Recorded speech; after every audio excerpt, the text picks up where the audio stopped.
What's up, everybody? You are tuned in to the Cris And Mal. Podcast, episode 75, Big Energy Monday. Hope everybody's having a good Monday, whether you're at work, whether you're off today, whatever you're doing today. I hope you're having a good day. We got a lot of things coming on, going on, and we got a special guest on. We're going to introduce him in a minute. Without further ado, let's get to it.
And we are back, Cris and Mal Podcast, episode 75, Big Energy Monday. Mal, what is going on, brother? I'm good, brother. Excited for our guests, man. So it should be a good episode. Yes, sir. My guy right here, man.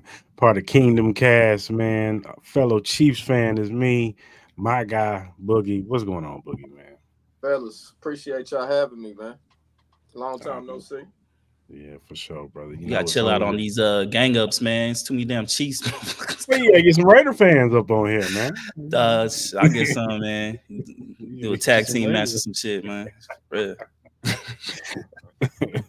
No, for sure. All But, love though. All love though. y'all fellas ready? Y'all good?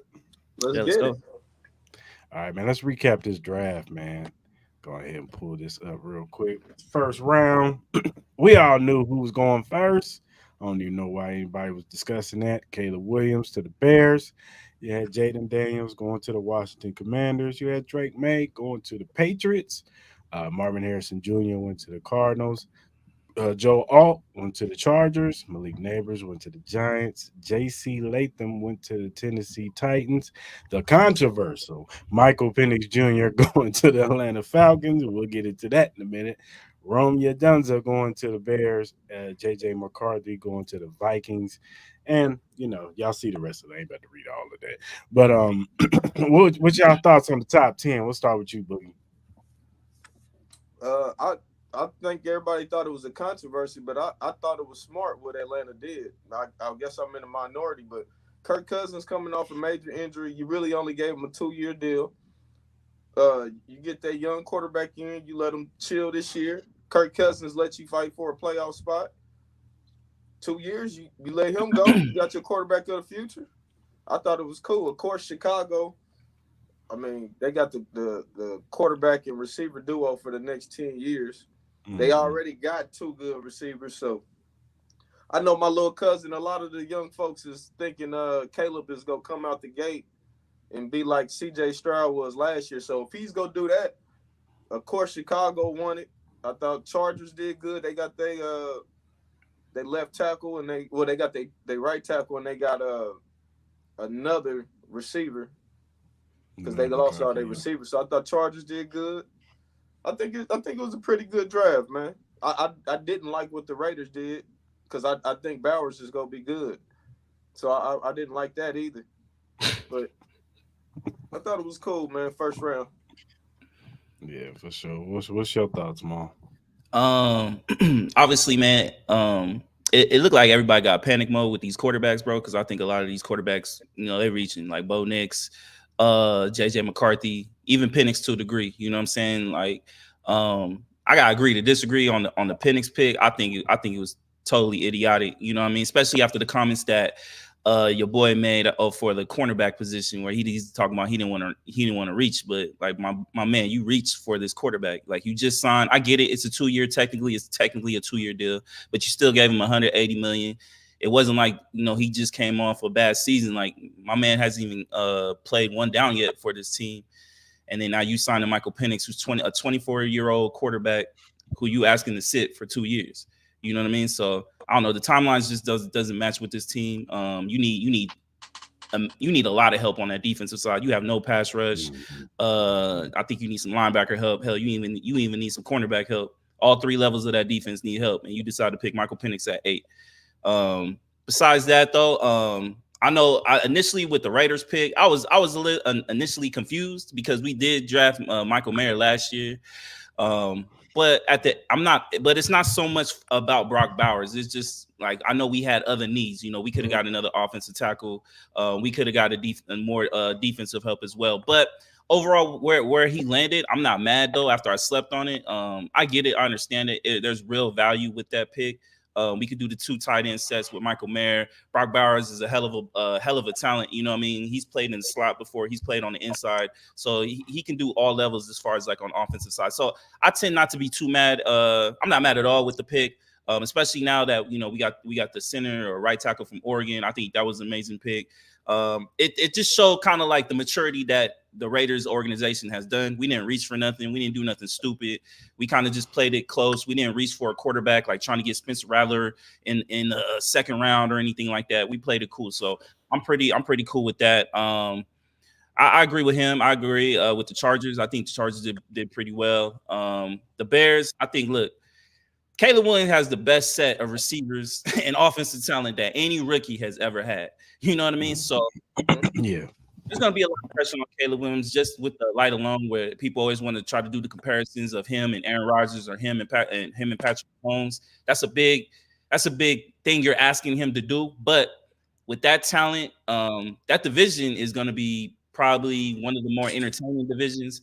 Yeah, you know what I mean? With the Lions, the Packers coming up, and the Bears, and even the Vikings. You know what I'm saying? Like, I'm not really a big fan of the JJ McCarthy thing, but I get it. You know what I'm saying? So, and then I think the Eagles kind of stacked up with Quentin Mitchell and Coop. You know what I mean? I like those picks as well. I don't know what the fuck the Bills were doing, giving y'all Xavier Worthy. Even though I still think me personally, AD Mitchell is a better receiver. But I get the Xavier Worthy. I get AD Mitchell had a lot of off the field issues and stuff like that. But, with him and, Marquise Brown, we'll see. You know what I mean? Hopefully my man don't turn into the next John Ross for y'all. So we'll see. And then, I like Ricky Purcell.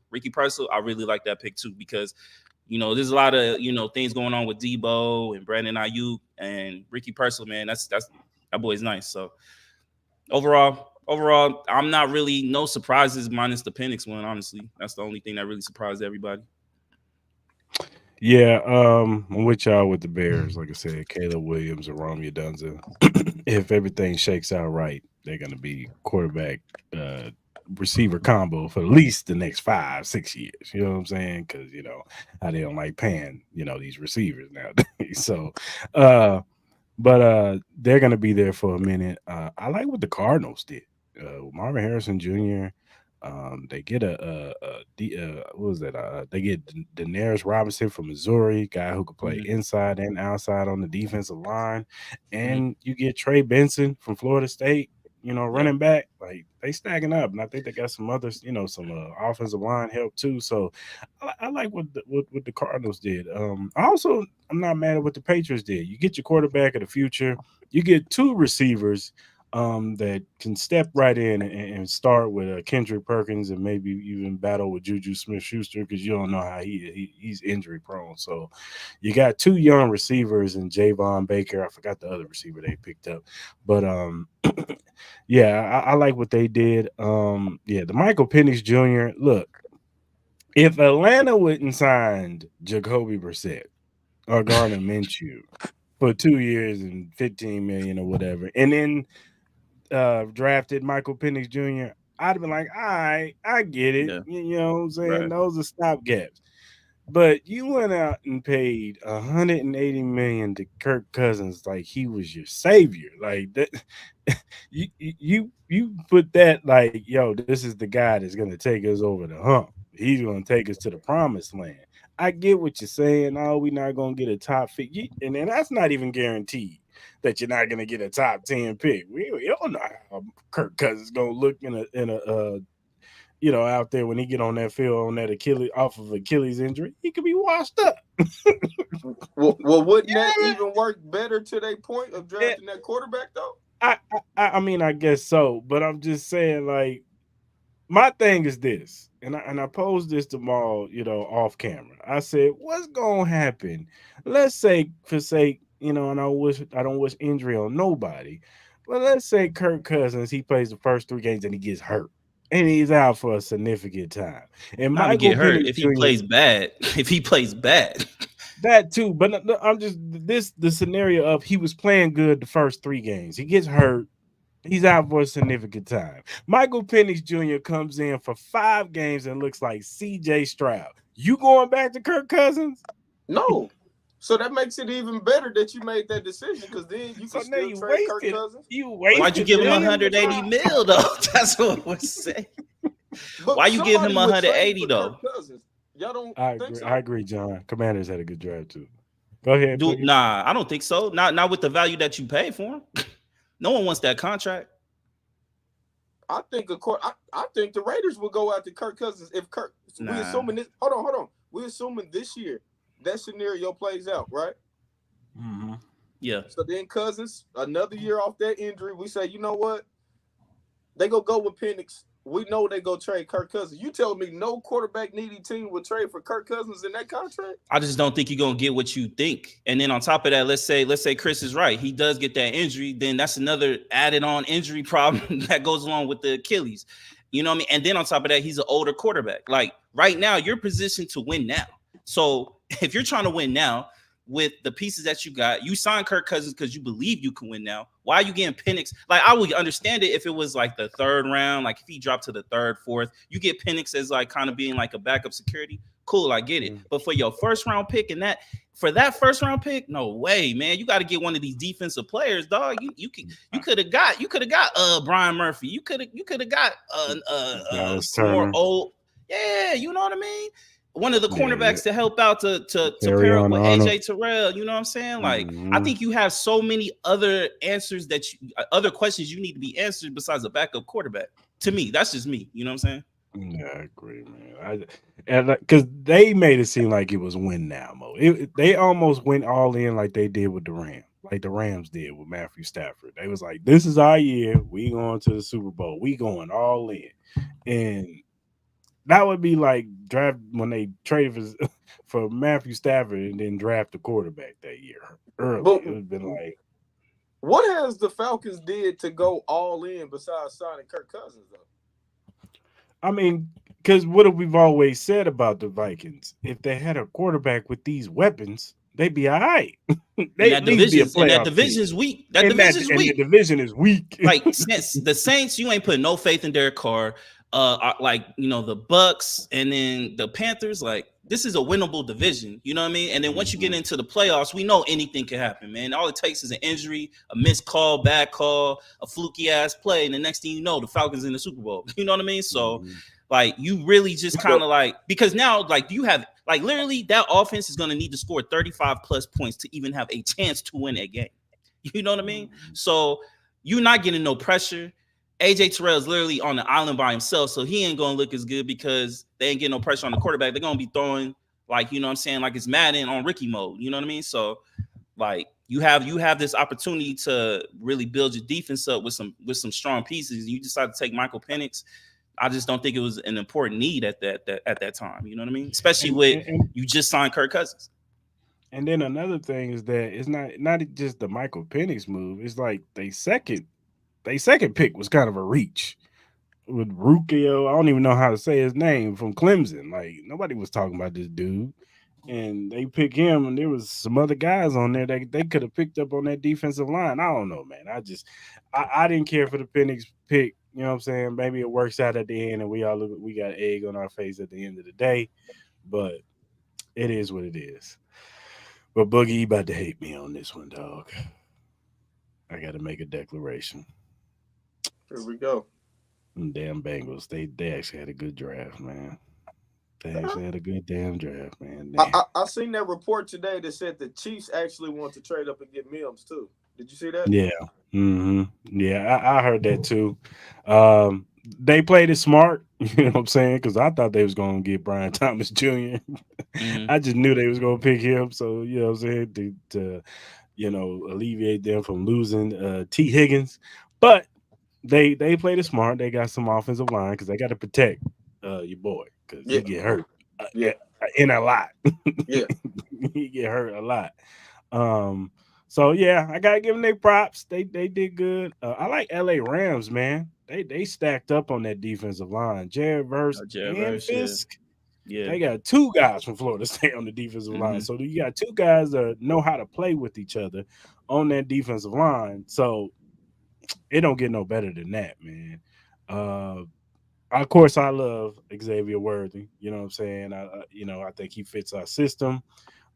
He's gonna, feed off of Rasheed Rice. I think this is gonna help out Travis Kelsey underneath. Now he's gonna have some speed, some deep speed guys with him and Hollywood Brown, where guys ain't gonna be able to just, play up in the box. You know what I'm saying? And just worry about Kelsey. Of course, Kelsey's always gonna be the main thing. You know what I'm saying? He's the number one guy, but now you got some speed on the outside that guys can't just we can just zero in on Kelsey and nobody else is getting open, so it ain't No, gonna be like last year, you know what I'm saying?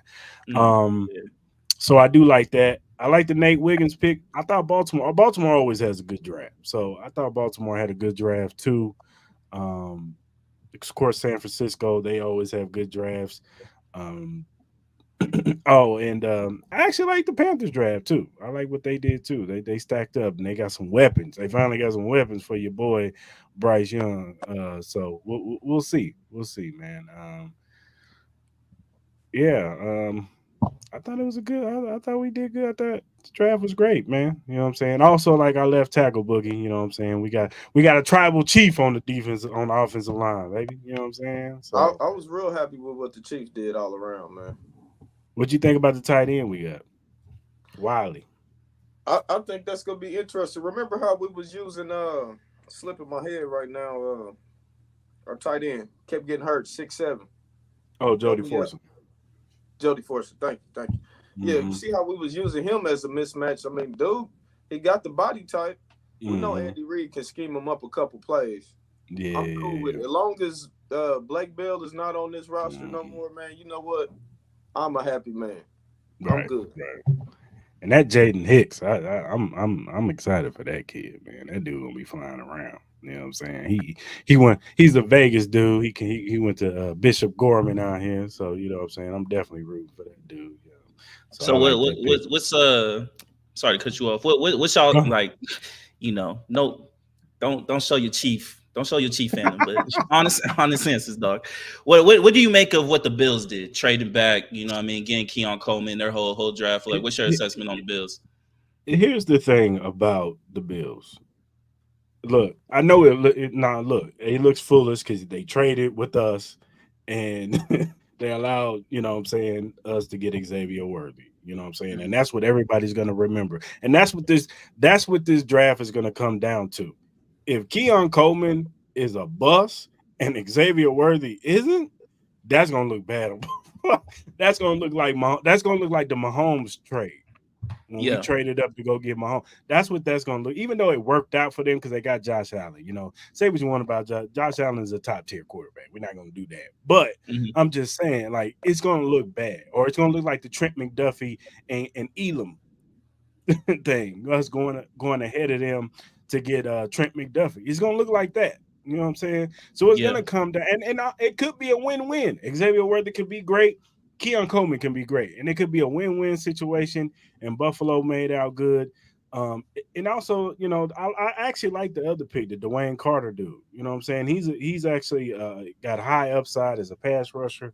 You know what I'm saying? So I actually like that pick, but it's gonna come down to Keon Coleman and Xavier Worthy. And if Xavier Worthy looks better than Keon Coleman, and Keon Coleman is either he's okay or he's a bust, that's gonna be bad. Yeah. Bean might lose his job. Bean might lose his job. They might. They be calling for his head. You know what I'm saying?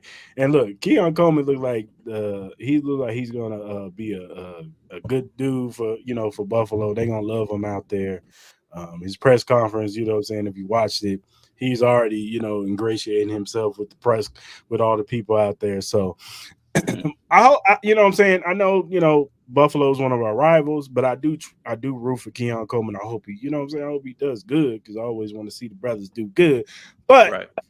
that's what that's what that's gonna come down to. You know what I'm saying? If we're 3 years from now and Xavier Worthy is at least at the very minimum, he's getting 800 to 900 yards and 7 to 8 touchdowns, and Keon Coleman's only getting like 300 to 400 yards a season, and he's not even number two on the depth chart, then it's gonna look bad for Buffalo.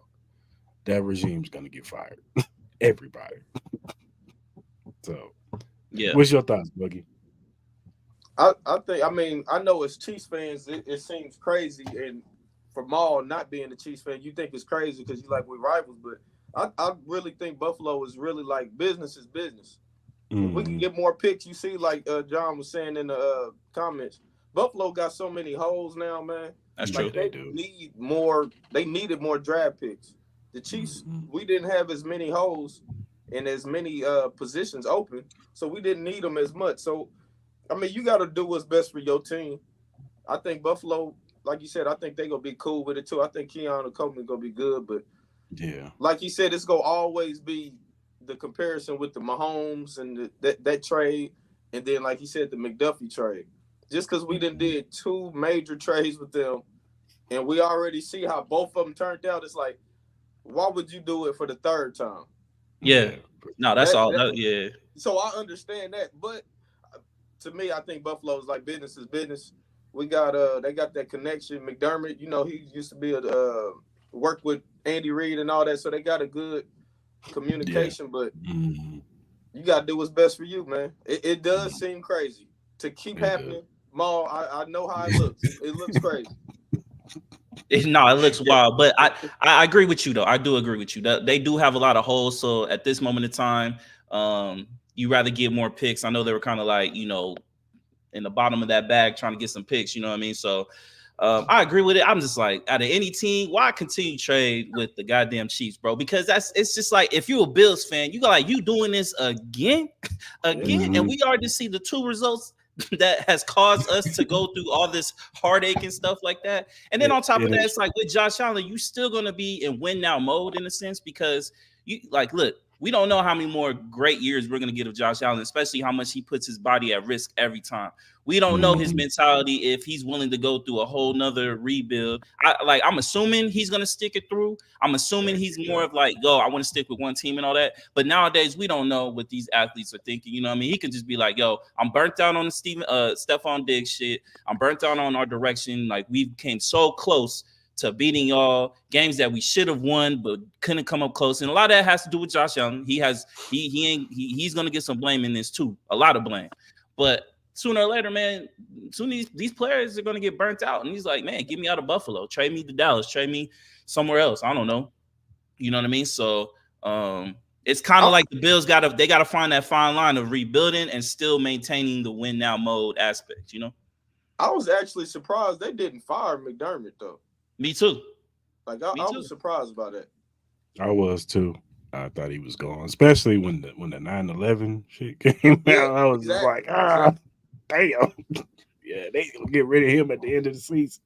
Nah, with just all the top coaches that were, just the amount of coaches that were available, that were top tier coaches that a lot of people were asking for. You know what I mean? Like the offensive coordinator for the Lions. No matter how you feel, what's Jim Harbaugh and all the rest of those guys, man. You had coaches out there, and like Sean McDermott, I felt like he got the most he could out of this team. You know what I'm saying? Like, if you couldn't win last year, especially where the Chiefs were, you know what I mean? All the questions that they had with their receiving core and all that. Like, yeah, Rashee Rice answered the ball. Isaiah Pacheco answered the ball. Travis Kelce got out of his funk and all that.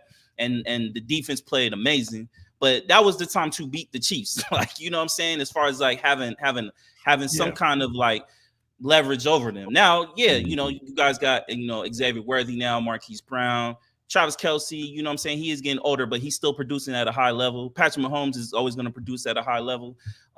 They're adding more pieces, you know what I'm saying? So it's just like, not saying the Chiefs are unbeatable, but it's just going to be harder to beat them. You know what I mean? It's just going to be harder to find the little holes. And obviously, we don't know how any of these rookies are going to play out. They still got to play the games. We got to still see if these rookies are going to. We don't know if Caleb Williams is going to be the great quarterback. We don't know if Joe Austin great old offensive tackle or Roma Dunza. Like, these players still got to play. So, but overall, in your mindset after seeing free agency and the draft, it's like, bruh, you know what I'm saying? Like, you really gonna allow these cats to continue to add talent? You don't want them to. You don't want to see have, because you have the minds of Andy Reid. And most minds, we don't know how these players are going to react. But most of the time with Andy Reid, he's going to put them in better positions to help them succeed. Patrick Mahomes is going to throw them the ball. Now, whether they catch it or don't, that's going to be on them. You know what I'm saying? So, Bills, you know, if I was a Bills fan, edge right now. It was, I ain't going to lie, it shocked me. It did shock me. You know what I'm saying? And my mindset was just that Xavier Worthy wasn't on their board. Like, they wasn't looking at him at all. Crazy. Because that there's no way they make this trade if they wanted Xavier Worthy. You know what I'm saying? AD. So, I'm surprised he dropped that far. I get he had off the field issues, but AD's a talent though.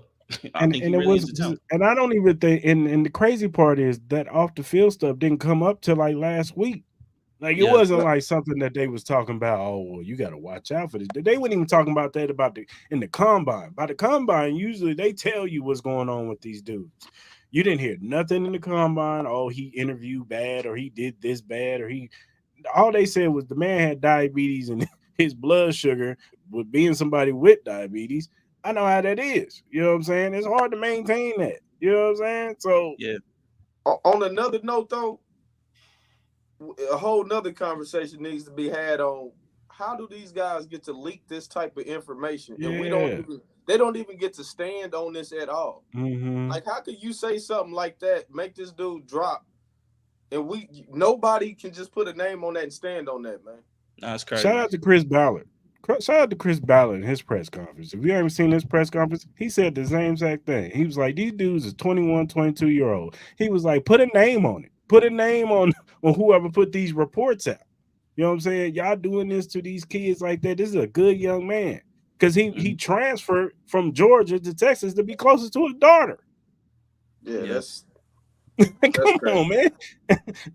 Like I said, we didn't hear nothing out of Texas. We didn't hear Steve Sarkisian say, oh man, that AD Mitchell, man, he's a head case. We ain't hear none of that. Nah. They a week before the draft is, yeah, man, his blood sugar gets low and he gets an attitude real quick. Like, that's crazy. Man. No, it's crazy. It's crazy. And then now, look, I think the Colts picked up a nice one, man, for real. No, they got a gym. If Anthony Richardson, can get healthy, man, stay on his path of growth, as a quarterback. And then you got Michael Pittman on the other side with Jonathan Taylor in the backfield. Josh Downs, they got a nice receiving core. They got a nice little squad. Alec Pierce, I think his name is. They got a nice receiving core over there. So, man, I hope AD Mitchell proves them all wrong. I hope he proves them all wrong. I want to say this draft has also shown just how deep this league is becoming. You know what I mean? Yeah. Across the board. You know what I mean? Especially offensive talent, man. Like it's kind of hard pressed that if you don't have a nice receiving core, it's on you. You know what I mean? At this point, man, because there's just too many nice receivers out there. If you don't have a nice receiving core, that I don't know what your GM is doing right now, or any kind of offensive pieces. It's kind of crazy. You got teams with 2-3. About the Chiefs, I love it right now, man. I honestly think this is probably the best receiving core Mahomes had. I was a big Sammy Watkins fan, but top to bottom, you got. I think Hollywood is 1,000-yard type receiver with Mahomes. He's been in the all running systems. Yeah. See Rice year 2. Anybody who watched the Chiefs know he only ran like 2 routes last year. They only let him run short routes, like and screens. If that route tree opens up by 2 routes this year, he should be like a 1,200-yard receiver. Well, pending suspension. Yeah. Xavier Worthy, I really think we going into the season, and I was talking about this with somebody. They said if he got 500 yards, would that be a good? I'm like, that's a great year. If he give us 500 yards, that's all we need. He got speed. We don't have MVS out there. I really think top to bottom, man, this is gonna be. We back to scoring 30 points a game. So what does this mean for Scott Moore? Like, what does this mean for Scott Moore? He about to be down on the depth chart. You think they potentially trade? You think people people might ask to pick him up, like trade him, or what y'all think? It'd be a Nah, I think they keep him. conditional draft pick. I think Sky's gonna have like he's gonna be a Hell, does he even make the rotational team? guy. I think they're gonna he makes battle. the I team. think him and Tony. I think him and Tony are gonna battle it out for a spot on this team. I do. Yo, if y'all still keep Tony, bro, y'all deserve all badness with y'all. I'm out, Mom. I'm out on that. Bro. I'm out. I don't know how y'all keep Tony, bro. I'm surprised he's still even on the squad. I'm surprised Patrick Mahomes even invited him to the little workout camp that he had. Dog, that shit was crazy. They like him. They still think dude got talent. And look, when the Yeah. ball's in his hand, he does have talent. But you know firsthand, Mal, you're a Florida fan. You know what I'm saying. So we ain't just talking to somebody on the outside looking in. You dealt with the man on your college team. Inconsistency is inconsistency. The inconsistencies with him is ridiculous, man. It's so many. Yeah, it's levels to Kadarius Toney. It's like it is. 1 minute you see something, you're like, oh, that's what we see, and then next minute it's how's this man? Nah, for real. Nah, it's crazy. I don't understand why he's still even. D-Lo. That's what he is. He is D-Lo. But he's hurt. I put more respect. I put more respect on D-Lo's name. Kadarius Toney ain't some shit. Yeah, because Tony is hurt. That's the thing. Everybody keeps saying how talented he is. Well, he never plays.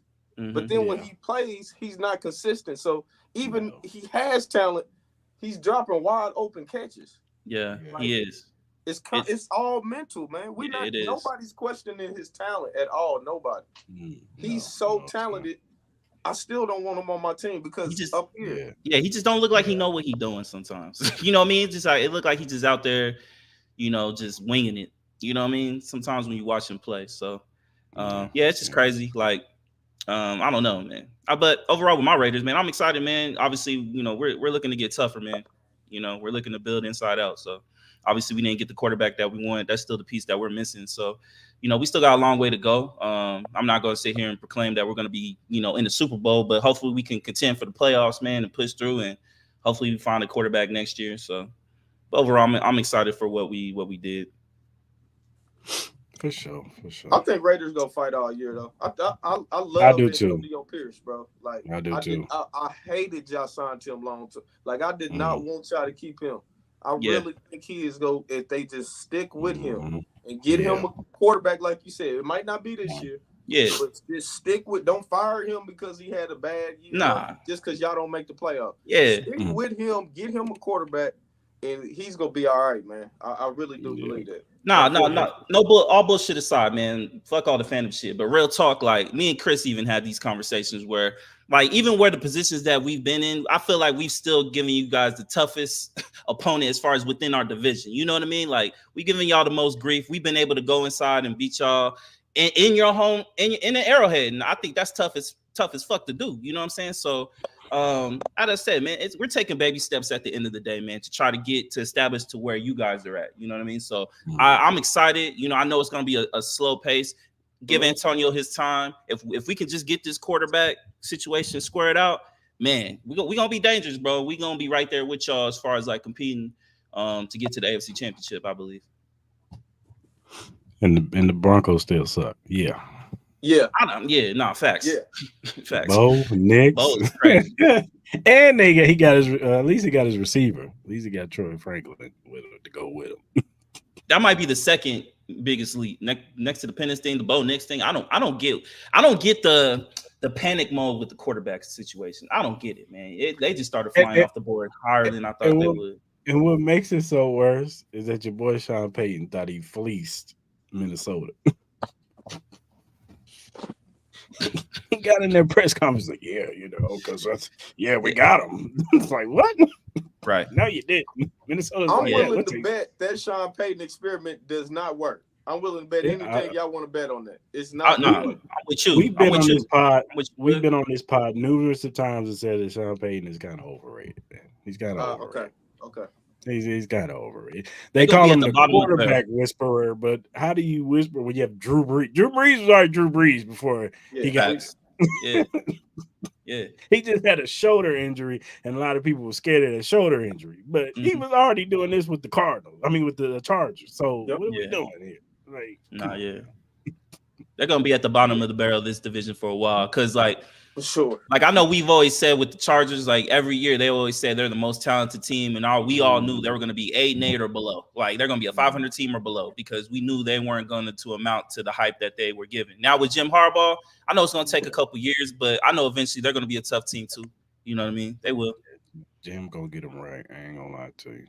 Yeah, but they about to do a whole philosophy change. So I'm No, with you, bro. that's what I I'm saying. think It's going that's to take years. Like next year. Yeah. They gonna be. No, it's going to take some years. Yeah, for sure. Because they're building the O. Like I like the Joe All pick. Him getting Herbert right. You know what I'm saying? Like, and they still got to build up that receiving core too. Even though I like the pieces that they got. He spent Bo Nix is 30 years old. Shit, you can say that about Michael Penix too. Michael Penix was in the league for a minute too. But he had injuries. No, yeah, I get it.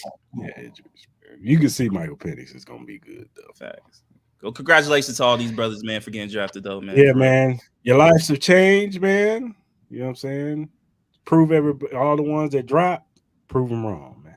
Prove them wrong. Brandon Rice too, man. Shout out to him, man. I know he went through a tough weekend as well, man. I wanted Brandon Rice, man, but you know. Nah, yeah, I was surprised he dropped that low. That low. I was pretty wild to me too. Mm-hmm. Watch he be a baller for the Chargers too. I know, right? No, facts. All right, man. Let's talk about the NBA playoffs, man. Damn, Boogie. Let's pull this up. He said, I don't want to talk about this shit. Shout out Cris and Mal. I told them before this show started, man. Had I known the Suns was gonna play like this, I would have asked for another week or two, fellas. Yeah. Well, I'm just gonna. No, go ahead, Chris. Set it up. Go ahead, set it up. This is a therapy session, man. We here to talk you through this, man. So let's talk about it, man. We can start with the Suns Wolves. Let's get out the way. That series over. Let me do this instead. My bad, y'all. Stop. Share. Bam. All right. Let's do that. Where is it at? What day was it? It was yesterday. Sunday. Bam. All right. Timberwolves and Suns. Mm-hmm. What happened, Boogie, man?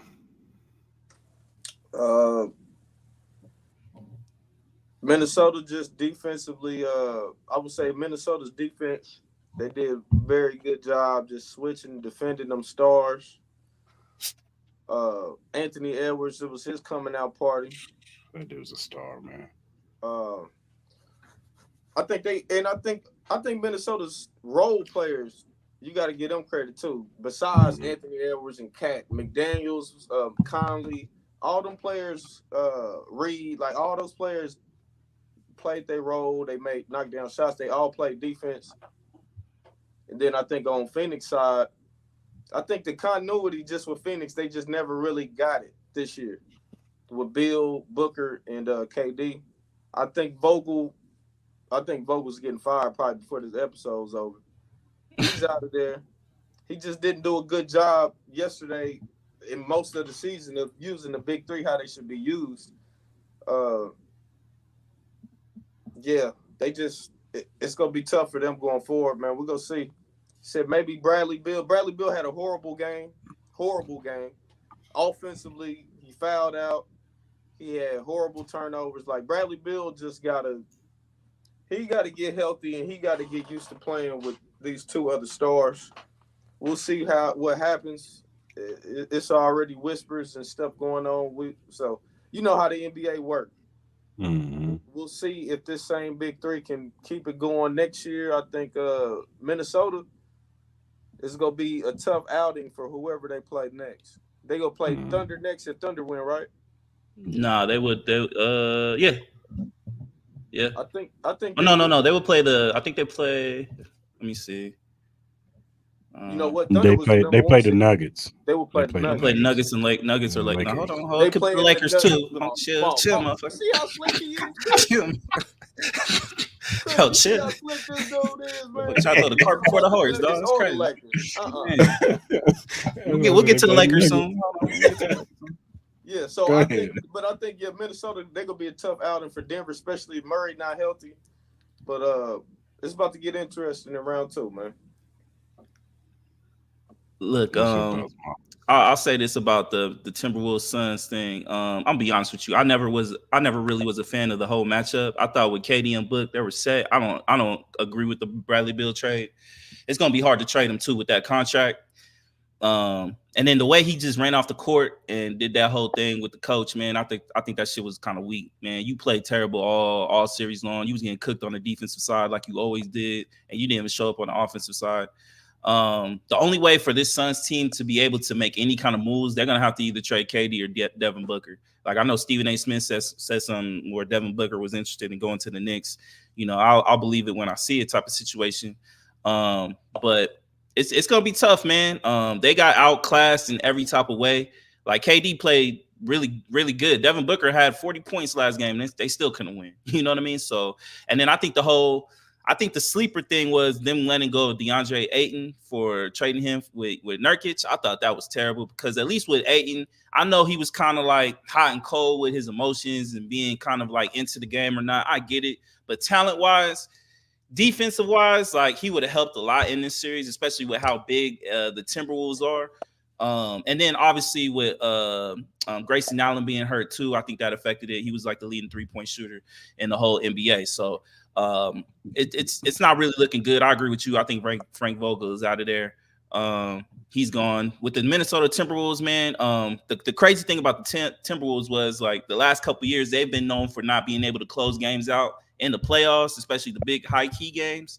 Now they're showing it. You know what I mean? Ant Edwards is literally him and Victor Wembanyama are going to be battling out for the face of the league for a long time. And I'm a big Ant Edwards fan. I'm a big Shea fan too. So they're going to be a tough out, man. Honestly, with the way everything's playing out, I low-key think you got to put them as favorites to come out the West. I know people are going to be saying the Nuggets, but like when we get to the Lakers Nuggets, I'm going to say why, because of certain situations. But Timberwolves, man, I think they should be favored next to OKC. Watch out for OKC too. Yeah, this series is just it shows the levels of continuity between the two teams. Like Bill he was hurt most of the season, so he never really got any continuity with KD and Book. KD and Book have continuity because they've been, on the squad together for a minute. And the Timberwolves they've been doing their thing all season, man. And it was just Timberwolves with a better team. And Edwards, he's been balling all season. Like I said, dude is, if he's not the face of the league, he's one of them. You know what I'm saying?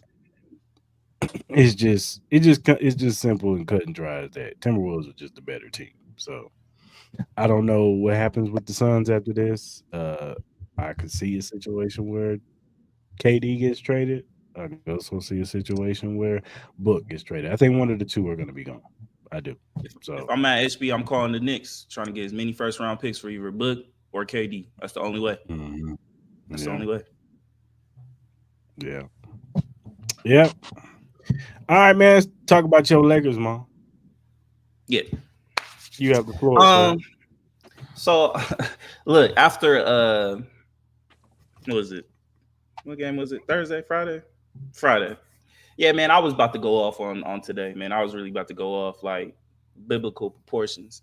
But after Sunday, man, I got a little hope. You know what I mean? I don't wish injury on nobody, but Jamal Murray hurt. You know what I'm saying? He got the calf strain. Hope the brother heals, but hopefully it's after this series. So I'll say this, man. We got hope. We getting Vando back.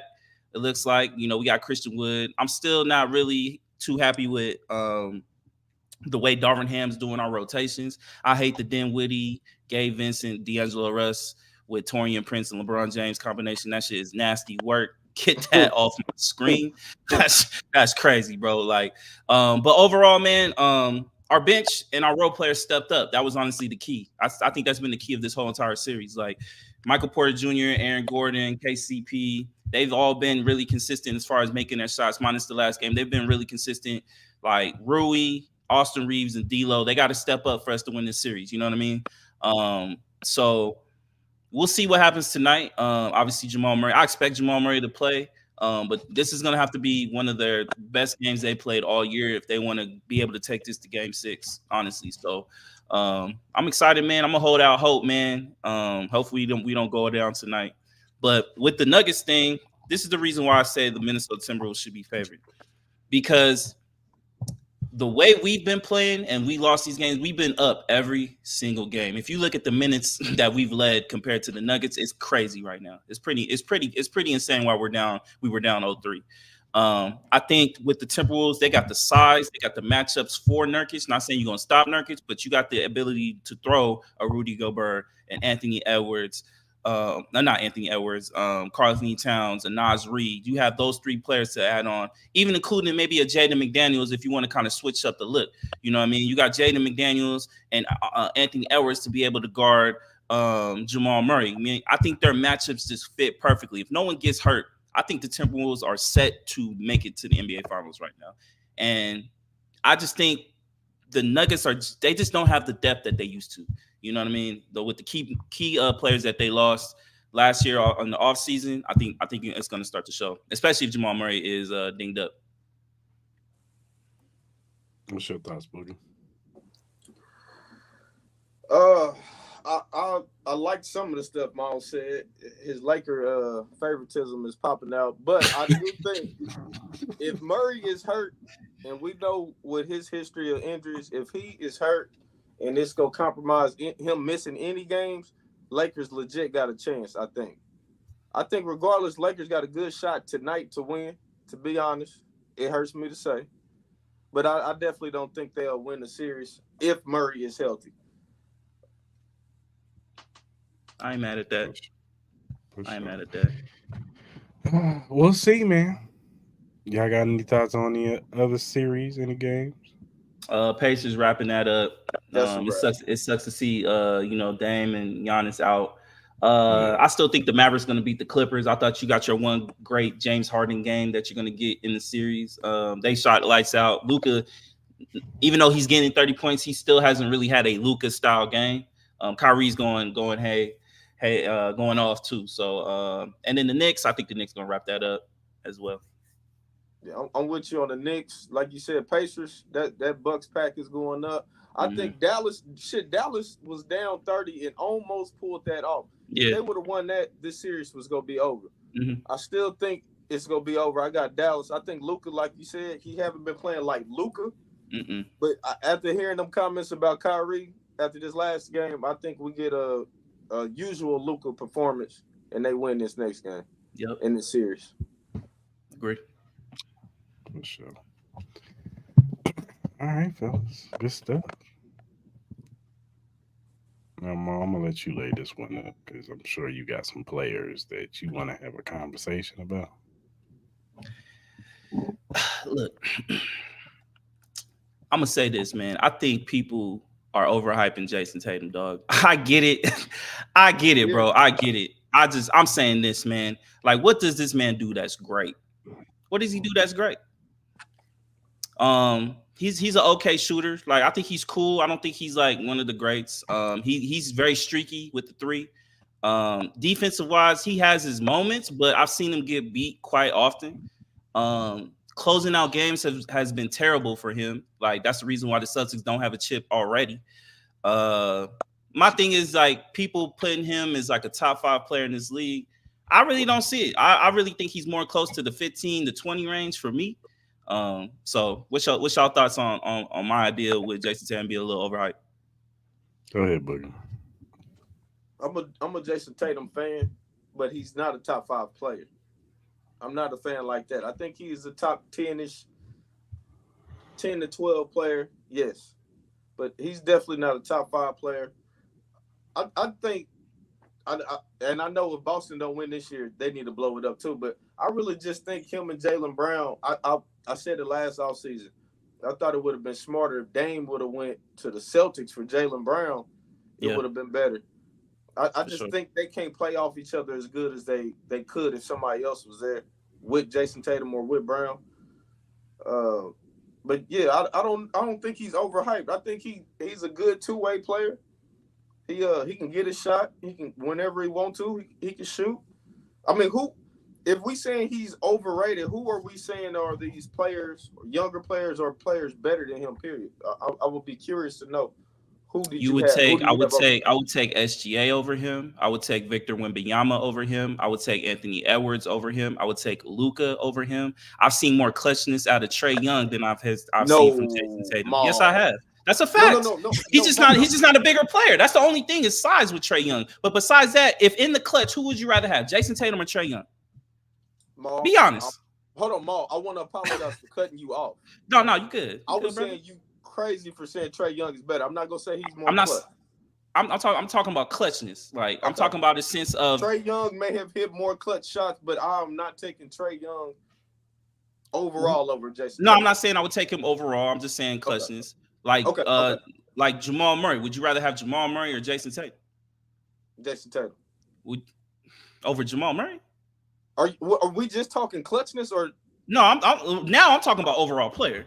Oh no, Jason Tatum's a better overall player than Jamal Murray, I believe. How? Could Jason Tatum be the leader of a team? See, now you changed it. No. Could he be the number one on the team? When I say leader, can you be the number one on the team? Can you be the Anthony Edwards? Can you be the Kobe? Can you be the LeBron James? Is Jamal Murray? Can he be the number one on the team?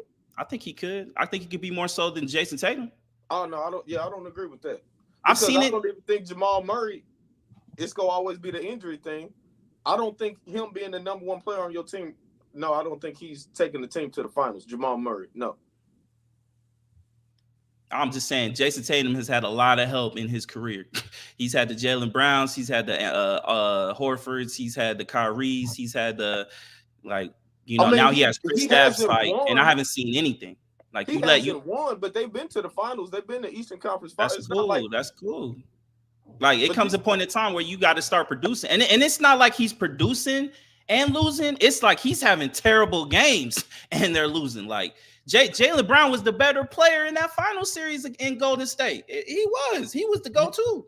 You know what, Ma? And I don't know if this is specifically for you, but when people say the overrated thing with Jason Tatum, is this because like Kobe was saying that about Jason Tatum? It has nothing to do with the Kobe thing. I think when you listen to a lot of pundits on TV, and they always put him in the sense of like he's up there in top fiveness. Like he's up there with the Nikola Jokic's, he's up there with the Embiid's, he's up there with the Lucas, he's up there with the LeBron James. This is what I'm hearing.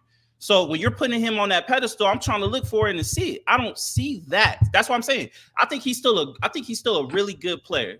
I have him in the 15 to 20 range. You know what I'm saying? That's all I'm saying. I'm not saying he sucks, but I'm talking about you being able to lead a team to a championship in the likes of like a Steph Curry, a LeBron, a Kobe. Like I don't see that to me. But the other people you named haven't did it or haven't been close, like Trae Young. Well, as I said, I'm not putting him above Jason Tatum as player overall, but I've seen more in the sense of being a what's the word? In big clutch moments in the playoffs, I've seen more from Trae Young than I have from Jason Tatum. Overall aspects, Jason Tatum, of course, he's the better player just on size alone. If Trae Young was Jason Tatum's size, I think Trae Young would be the better player than the Jason Tatum. That's like Kyrie. Kyrie Irving would be a better player than a lot of these players if he had the size. Tatum, no. What's up? I don't know about Trae Young being a better playoff player than Jason Tatum. I don't agree with that. I've seen a lot of inconsistencies from Jason Tatum. He's just had a lot of help where he can get through longer in the playoffs more so than Trae Young has. And obviously being the bigger player, yeah, you're going to be able to post up and do things like that. But for you telling me that he's supposed to be this next great thing, he was supposed to be the face of the league, competing for the face of the league. You can't say that to me because he hasn't shown it. Like, if you can't win this year, what does this say about Jason Tatum? Honestly. No, I agree with that part, what you're saying. There should be no excuses why Boston does not win this year. He's a Laker. There's nobody in the East. Yeah. You got top to bottom, Boston has the best team, I would think. Like Boogie, what was his excuse against the Warriors? Why didn't they win that series against the Warriors? He should have won that. They should have won that. They should have won that. I gotta call it. That's all I'm saying. That's all I'm saying. Like, yeah, like I'm not. Look, I guess you got. Look, I wasn't trying to say Trae Young is the better player than Jason Tatum. I don't want you to think that. I'm not saying that. I'm just talking more in the sense of clutchness. And we can agree to disagree on that. I get it. I understand. Jason Tatum has been able to get a lot further than Trae Young and a lot of times. But overall, I'm just saying in the sense of like how people are just kind of trying to tell me that Jason Tatum is this great player when I'm like, he's not a great dribbler. He's not a great shooter. He's not a great defender. He's not a great passer. He doesn't do anything that's great in the sense of him being a number one on a team. And then it's been proven in the playoffs time and time again, where in the biggest moments, I see another player showing up more than he does. So, Mal, let me ask you this. If the Celtics win this year, would you change your tone with that? It depends on it. Honestly, it all depends on how they win it. I hate to say it, it really does. Like if Jason Tatum is the key cog and why they win it, as far as like him being the leading scorer, him defending the best player, then yeah, I'll give Jason credit all to do, and I'll apologize for what the fuck I said. But if Jaylen Brown is the one that's outscoring him and he's over there trying to guard McDaniels in the corner, no, I'm not going to say that at all. If he's not going one-on-one, let's say it's the Timberwolves versus Celtics, I think that would be a fucking hell of a matchup. Okay. He better be on Ant Edwards at all times, because you know what Ant Edwards is going to do? He's going to be right on Jason Tatum's ass every single time. Anthony Edwards has shown why he should be the face of this league. Jason Tatum does not. That's crazy. You don't think so? I just think the perspective that Anthony Edwards has shown something that Jason Tatum hasn't, and he hasn't did nothing Jason Tatum hasn't did. I haven't seen Jason Tatum accept the challenge of going up against the best player on the other team. I haven't seen that. What? Besides that one little time he had with, everybody keeps showing me this Jason Tatum dunk on LeBron James. Okay, he dunked on LeBron James. That doesn't mean he was going at him at that. He was going at KD. When? In Brooklyn. And the Nets should have low key won that series, shouldn't they? Nah, because they was banged up. They had too many guards. But I'm just going to your point that you said Tatum wasn't going at KD. He was going at KD the whole. Where was he at against Steph? I gotta call it even. Where was he at against Jimmy Butler last year? Miami played good against him, but when he wasn't playing his best scoring wise, he still did other things. Shit, didn't he have like 16 rebounds in one game? I hear you. Look, we're gonna have to disagree. It's a great. Kobe did it too. At all times, you can't have a great shooting game. You being a great player is affecting the game, even if you're not having a good game. No, I hear you. But I feel like there's been plenty of times where he didn't affect the game, where he just gets lost. Like he gets lost on my TV. He really do. Like, you know what I mean? Like, it's crazy. Jaylen Brown was the best player in that finals, and he can't even dribble with his left hand. He cannot. You know what I mean? Don't you think that's insane? Don't you think that's insane? Yes. That's all I'm saying. Like, look, I'm not saying Jason Tatum. Like, do I think he does anything great? No. But in the totality of it, can Jason Tatum be that player? I think he could, but I just haven't seen it for people to put him on just this pedestal at all times. Like, he's not a top 5 player. He's not a top 10 player. I don't even think he's top 15 to me. This is me. Like, we all can disagree. I just personally haven't seen it. You have a question, y'all. What's up? What about Embiid? Where do you... Look, Embiid would be top 5, top 3 if he could just stay healthy. Honestly, it's the injuries for me. That's all it really is. It's like you just said. It's gonna be that asterisk is if he's healthy. Mm-hmm. For me, if we got to say that if, that's the biggest word in the dictionary, man. He's or he ain't. And for me, he ain't. The same shit you saying about Tatum. Yeah. Embiid has been MVP. He's had everything has been set up for Embiid. Sure. He's had star players. He's had great teams. Mm-hmm. We trusted the process. Like, what else do we need for Joel Embiid? He's been in the league longer than Jason Tatum, right? No, facts. No, I agree with you on that. So, like, I'm sorry. No, go ahead. No, I'm gonna ask you. I want to ask you a question. What do you think the 76ers should do, Embiid? Would you consider trading him? I would. I agree. For sure. I think it's time. Go get you 3 or 4. And basketball is a crazy sport that he might get traded to Houston and start being healthy. Like, this shit happens like that sometimes. Maybe it's something with Philly. I don't know. But at some point, it should be Maxi's team now, I think.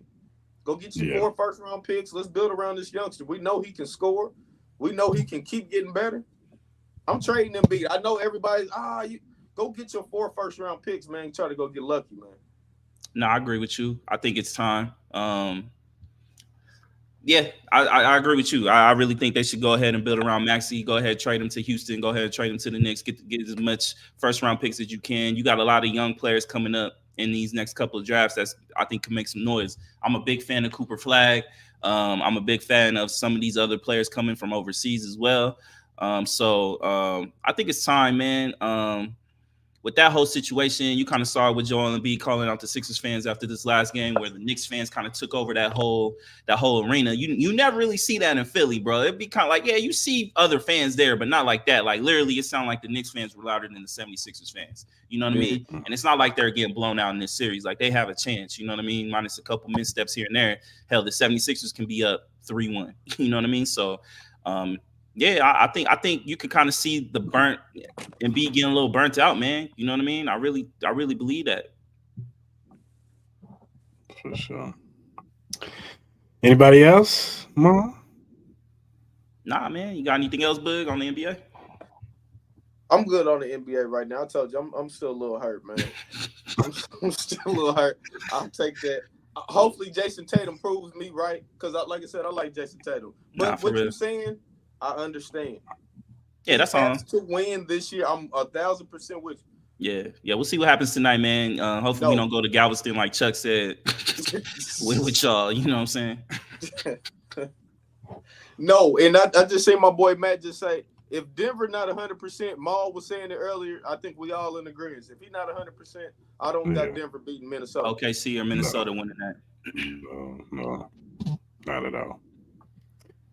All right, Marl, let's do our bet us surefire picks, man. I'm gonna let you go first. All right, man. So I got the Thunder -4.5. I'm gonna take the Celtics -10.5. I know it's a lot of points, man, but they should blow out this Heat team. And then I also got the under with the Celtics and Heat as well. Probably gonna get burned on this, but I'm taking your Lakers +7, man. Damn, you jinxed the shit, man. Damn, I was hoping you wouldn't touch that shit. I'm taking OKC -5.5. And I'm taking the Pacers -3.5. Yeah. For sure. I like that. So, shout out to Bet Us. You know what I'm saying? You go to our Twitter, our YouTube page, click on the Bet Us link. First time sign up. You sign in, make your deposit. Put in the promo code JOIN125. You get 125% signing bonus. That's 3 risk-free bets. You know what I'm saying? You get minimum of $100. Go and make you some money on Bet Us, man. I gotta win some money back, so I might be using that promo code here in a minute. For real. Do it, man. Don't do that, man. All right, man. Let's talk some boxing, man. There's a fight going on this weekend. You know what I'm saying? So we gotta talk about it. The redhead Mexican is fighting this weekend. You know what I'm saying? Let's pull it up. I gotta pull this card up. Boom. Yeah. And there you have it. Okay. We got I don't know. Gabriel, I don't know how to say his last name. All these names, I ain't about to say them all. We here for Canelo and Jamie. What's up, man? How y'all feeling? Go ahead, Bud. What's your thoughts, bro? I think that Stanios, he pretty good. I seen him on that undercard. Yeah. I seen Brandon Figueroa fight before too. That undercard got some cool little names on Mario Burrows, yeah, he's good too.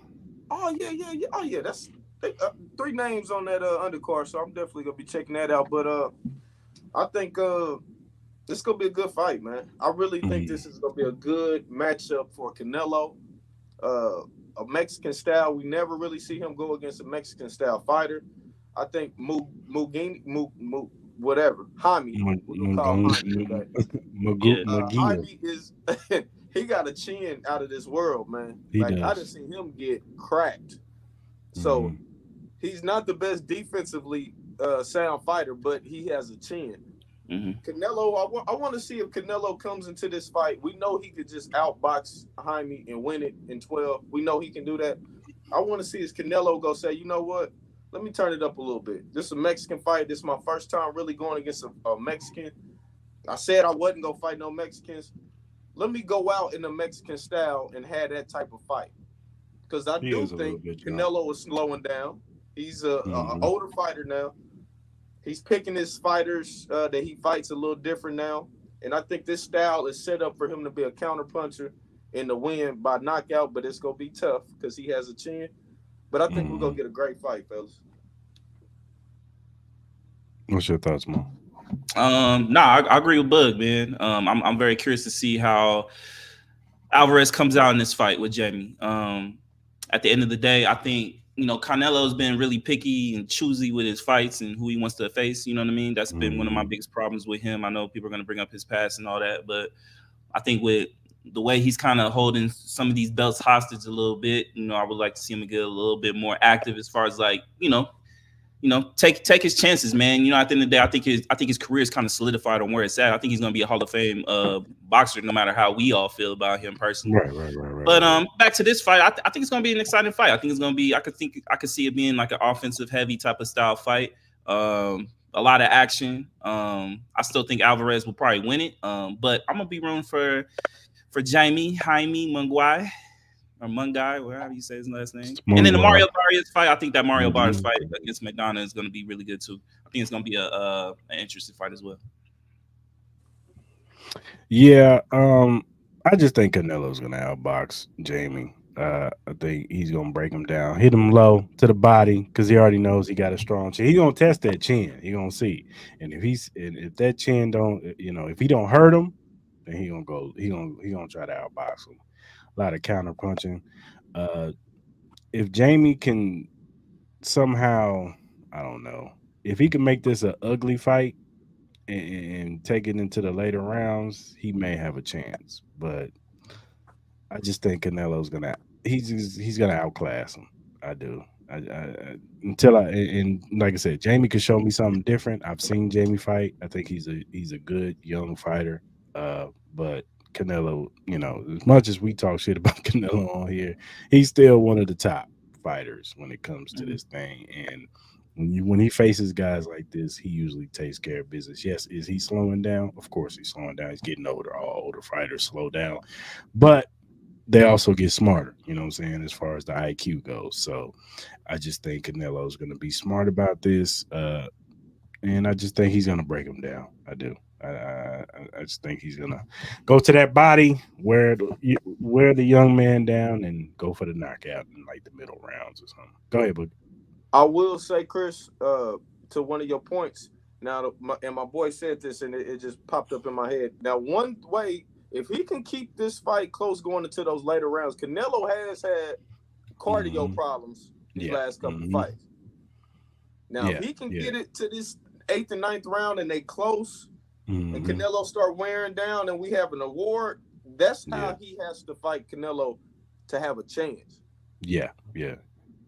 He's got to get some early rounds, like some wins. Like at the very minimum, he's got to be like down. I don't know, maybe a couple rounds going into like the 7th round or something like that, and then he has a chance to come back in the later, because we have seen it. You know what I'm saying? Canelo has slowed down. That was the of course it was because he went up to 175 and Bivol was just too much for him. Like Bivol, he wasn't hurting Bivol. Also, like Bivol was eating them punches like it was snacks, and he was outboxing dude. You know what I'm saying? So we'll see. You know what I'm saying? Like I said, the kid has a chance to on the big stage. This is it. this is how you get the big bucks right here. So now supposedly Jamal Charlo said that he's up next in September against Canelo. So when they start announcing the next fight, that kind of scares me. You know what I'm saying? Like what percentage What percentage would y'all give it in the sense of an upset? Like what percentage do you give Jaime a chance to win this fight? Nah, I give him 20%. Yeah, I I give ain't him a little 20. 35%. Because like you were saying, Chris, too, for him to win those rounds, and it's gonna be possible, he's gonna have to be very active. Yeah. Like activity can get him some rounds because Hmm. he Yeah, throws a lot of punches. And that's Canelo true. out the gate is gonna be trying to see where he is. He gonna take his time.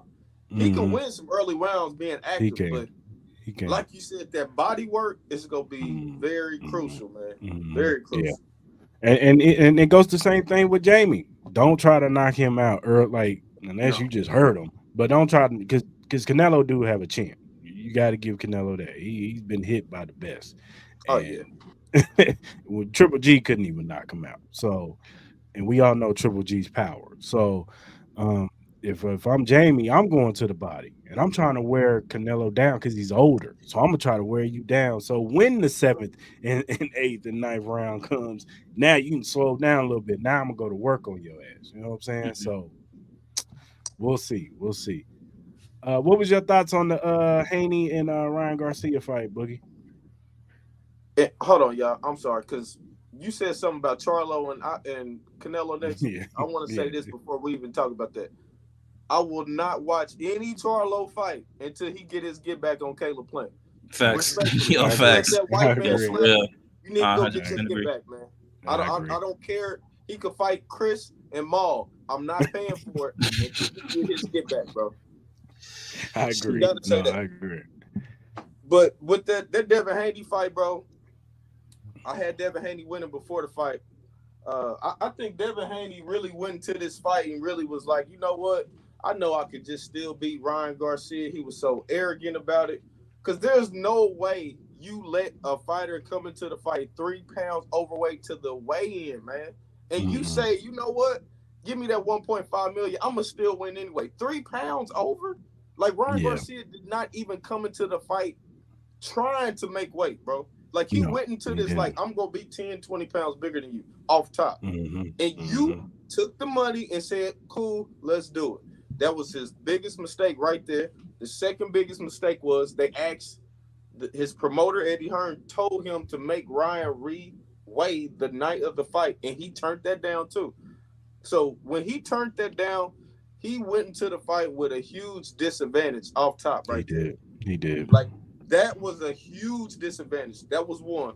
Two, and I think I fell for it too. Ryan Garcia trolled us into Hmm. thinking he wasn't taking it serious and he was not doing this and doing that. And I think it worked on Devin Haney also. I really It think did. he went into it like, man, this dude is fucked up in the head. I'm about to just knock him out easy anyway. He Yeah. look at him. He didn't even make weight. I know he's not taking this fight serious.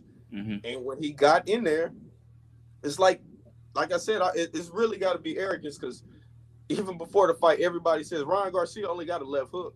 Everybody said Ryan Garcia only has a left hook. How are you still letting him connect that left hook all fight, Hmm. man? Yeah. Right. Hmm. How? Right. Hmm. Like Devin Because Haney, it's time to look at a new coach, bro. It's time. yeah, he need to get rid of his pops. He really do. He really do. Because I told Maul this like because in the first round, Ryan he caught him, and I knew How? from that he caught him. Boom, and it was just like damn. And then I said rounds because I felt like rounds 2 through 5. I thought Devin Haney because I give Devin Haney credit. He got Yep, his shit back. And he rounds two did. through five, he was outboxing Ryan like clearly as day. It wasn't even close. And then I felt like the sixth round was kind of like because Ryan came out smoking in that sixth, and then towards the end, Devin Haney kind of put it together. And then the seventh round came, and it was just like I think the ref kind of saved Devin because it might have Kinda. been it might have been it probably would have been over. You know what I'm saying in that seventh round. And then I thought 8 through 9, he got his shit back and he outboxed him again. And then the ninth round, the 10th round came, it was just like, and in the 11th round, it was just like, and then even with Ryan in the 12th round, I'm like, bro, this fight is still closed, my dude. Like, you should have been playing and prancing around and whatever. Like, you need to seal the deal, bro. Like, not, you need to hit him or something, but shout out to Ryan Garcia, man. He did troll Devin Haney and everybody, and he played his cards right. He did not care about making weight. He did not care about those belts. He knew he was moving up. That's what it ultimately. He knew he was moving up to 147. Now Let me ask you. I don't know if that's smart because there's some dogs at 147 waiting for you. I don't know if you're ready for them dogs at 147. You definitely not ready for Boots. You need to stay far away from Boots, Brian, because it could look like Earl Spence and Terrence Crawford. That's how bad that fight is. Let me ask y'all. Like, do y'all even think Devin Haney's even still in the right weight class? Because to me, it's still like he seemed to be fighting to get to them to drop down to that weight, man. He looked drained again, and he moved up. So I'm still thinking he ain't even at the right weight class at this point. He's probably a 147 himself because he's a bigger 140. He's not no small. Like everybody, he's like most of the dudes that he fights, he's bigger than them. Like he's not no small dude. So he's probably a natural 147, maybe 154. I don't think he's one. I don't know. He has the power. The problem with Devin Haney, he has no power. He has no power at all. Like so, and you move up weight. That's the difference in everything. I mean, Floyd was kind of the antithesis because he was just so skilled. Like he just, you know what I'm saying? Well, yeah, so, that was kind of what I was asking you in the last. That's what I was kind of asking him, Boogie, in the last one. I'm like, where does Devin Haney really go? Because if he goes up in weight, I don't think he can compete against Boots. Like he don't have the power for that. I think he has the speed. I think he has the boxing skills for that. I just don't know where he goes, man. It seems like he struggles so hard to make the lower weights, man. It really does, and it looks like my man's like about to die off, man. I hate to say that, but that's just kind of like the way it looks, man. It looks very unhealthy to me. Like, what's your thoughts? I agree with you in the sense that I think with all those the young 4 or 5, however you want to call it, I think we all knew that they body types, they were going to be more 47 pounders besides Tank. I think he was the only one that we like. Tank already did hit his weight limit. Right. Like Tank go to 147. He's so small. I don't think he can go past 40. Like I always thought Amy, Teofimo, Shakur, Ryan, I always thought they was going to be 47 pounders eventually in their career. But I think like we really didn't watch them grow up. Yeah. So I think, I mean, Haney, he stays in good shape. It do look like he be drained, but he got so many options at 40, bro. Absolutely. Like he got so many big fights. Matias, whatever his name, I'm pronouncing it wrong. Yeah, Matias, you're right. You got Teofimo Lopez at 40. You got, I mean, it's so much he could still get Shakur at 40. He could. It's like it's so much money at 40, and y'all talking about it. So many people at 47, but besides Boots, who's at 47? It's not much. It's not really household names up there. You know what I'm saying? Oh, you're right. But even with all those fighters, though, like how much does, like what kind of chances would you give him against all those fighters? Matisse, Teofimo, and Shakur. I'll say this. Chris followed me. I know he know we talk boxing for years. He knows. Yeah. I've never been a big Devin Haney fan. I'm not saying that because of his loss. Oh yeah. Okay, I just want to know. No. I'm just saying that because I don't want you to think that what I'm about to say is because of this loss. Yeah. But I mean, he got a chance against all of them. But the crazy part about it is Ryan Garcia is not as good as none of them people you just named. He's not. None of them. He's not. Like I'm taking all those fighters to beat Ryan Garcia that you just named. Yeah. But Ryan Garcia, I mean, styles make fights. Him and Devin Haney fought 6 times in the amateurs. That's so true. It's a different history. But I got Teofimo beating him. I got Shakur beating him for sure. That Matisse, I think that's a very, very good fight. I'll go Devin Haney because I don't want to just sound like I'm just piling up on him, bro. But I definitely got them other 2 over Haney for sure. Yeah. Look, I think we're all consensus, man. I feel the same way y'all do. Honestly, I'm not a Haney fan, bro. I'm not. I've never been really too keen on the him. thing about Teofimo though is it depends on what Teofimo we get. That is a fact. Well, I've always said with Teofimo though, I think the bigger the fight is, I think the more focused he is. I think when he's going against like these no-name fighters, he's trying to just get a paycheck and be on ESPN. Yeah.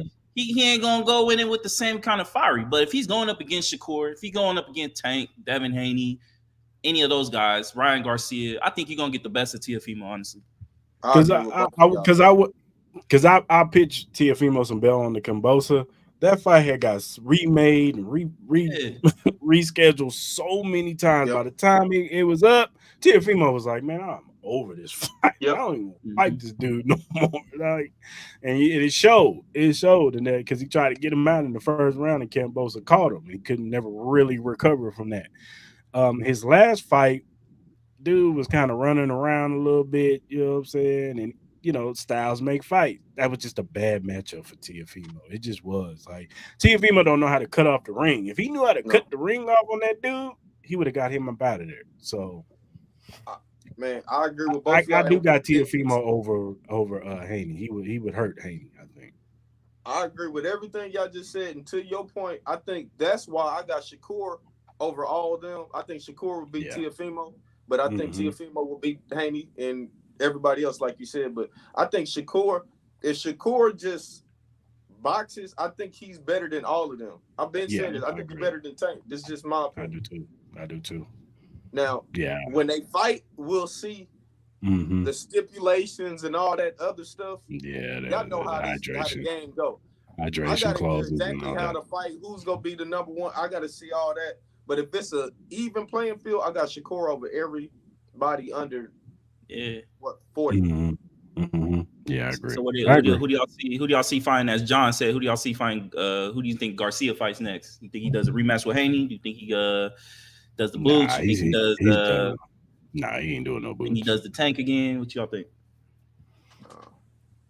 Honestly, I can honestly see Teofimo and him fighting next. Honestly, I can see that. Honestly, can see that. Or I could see Ryan taking the easier route and fighting Isaac Cruz.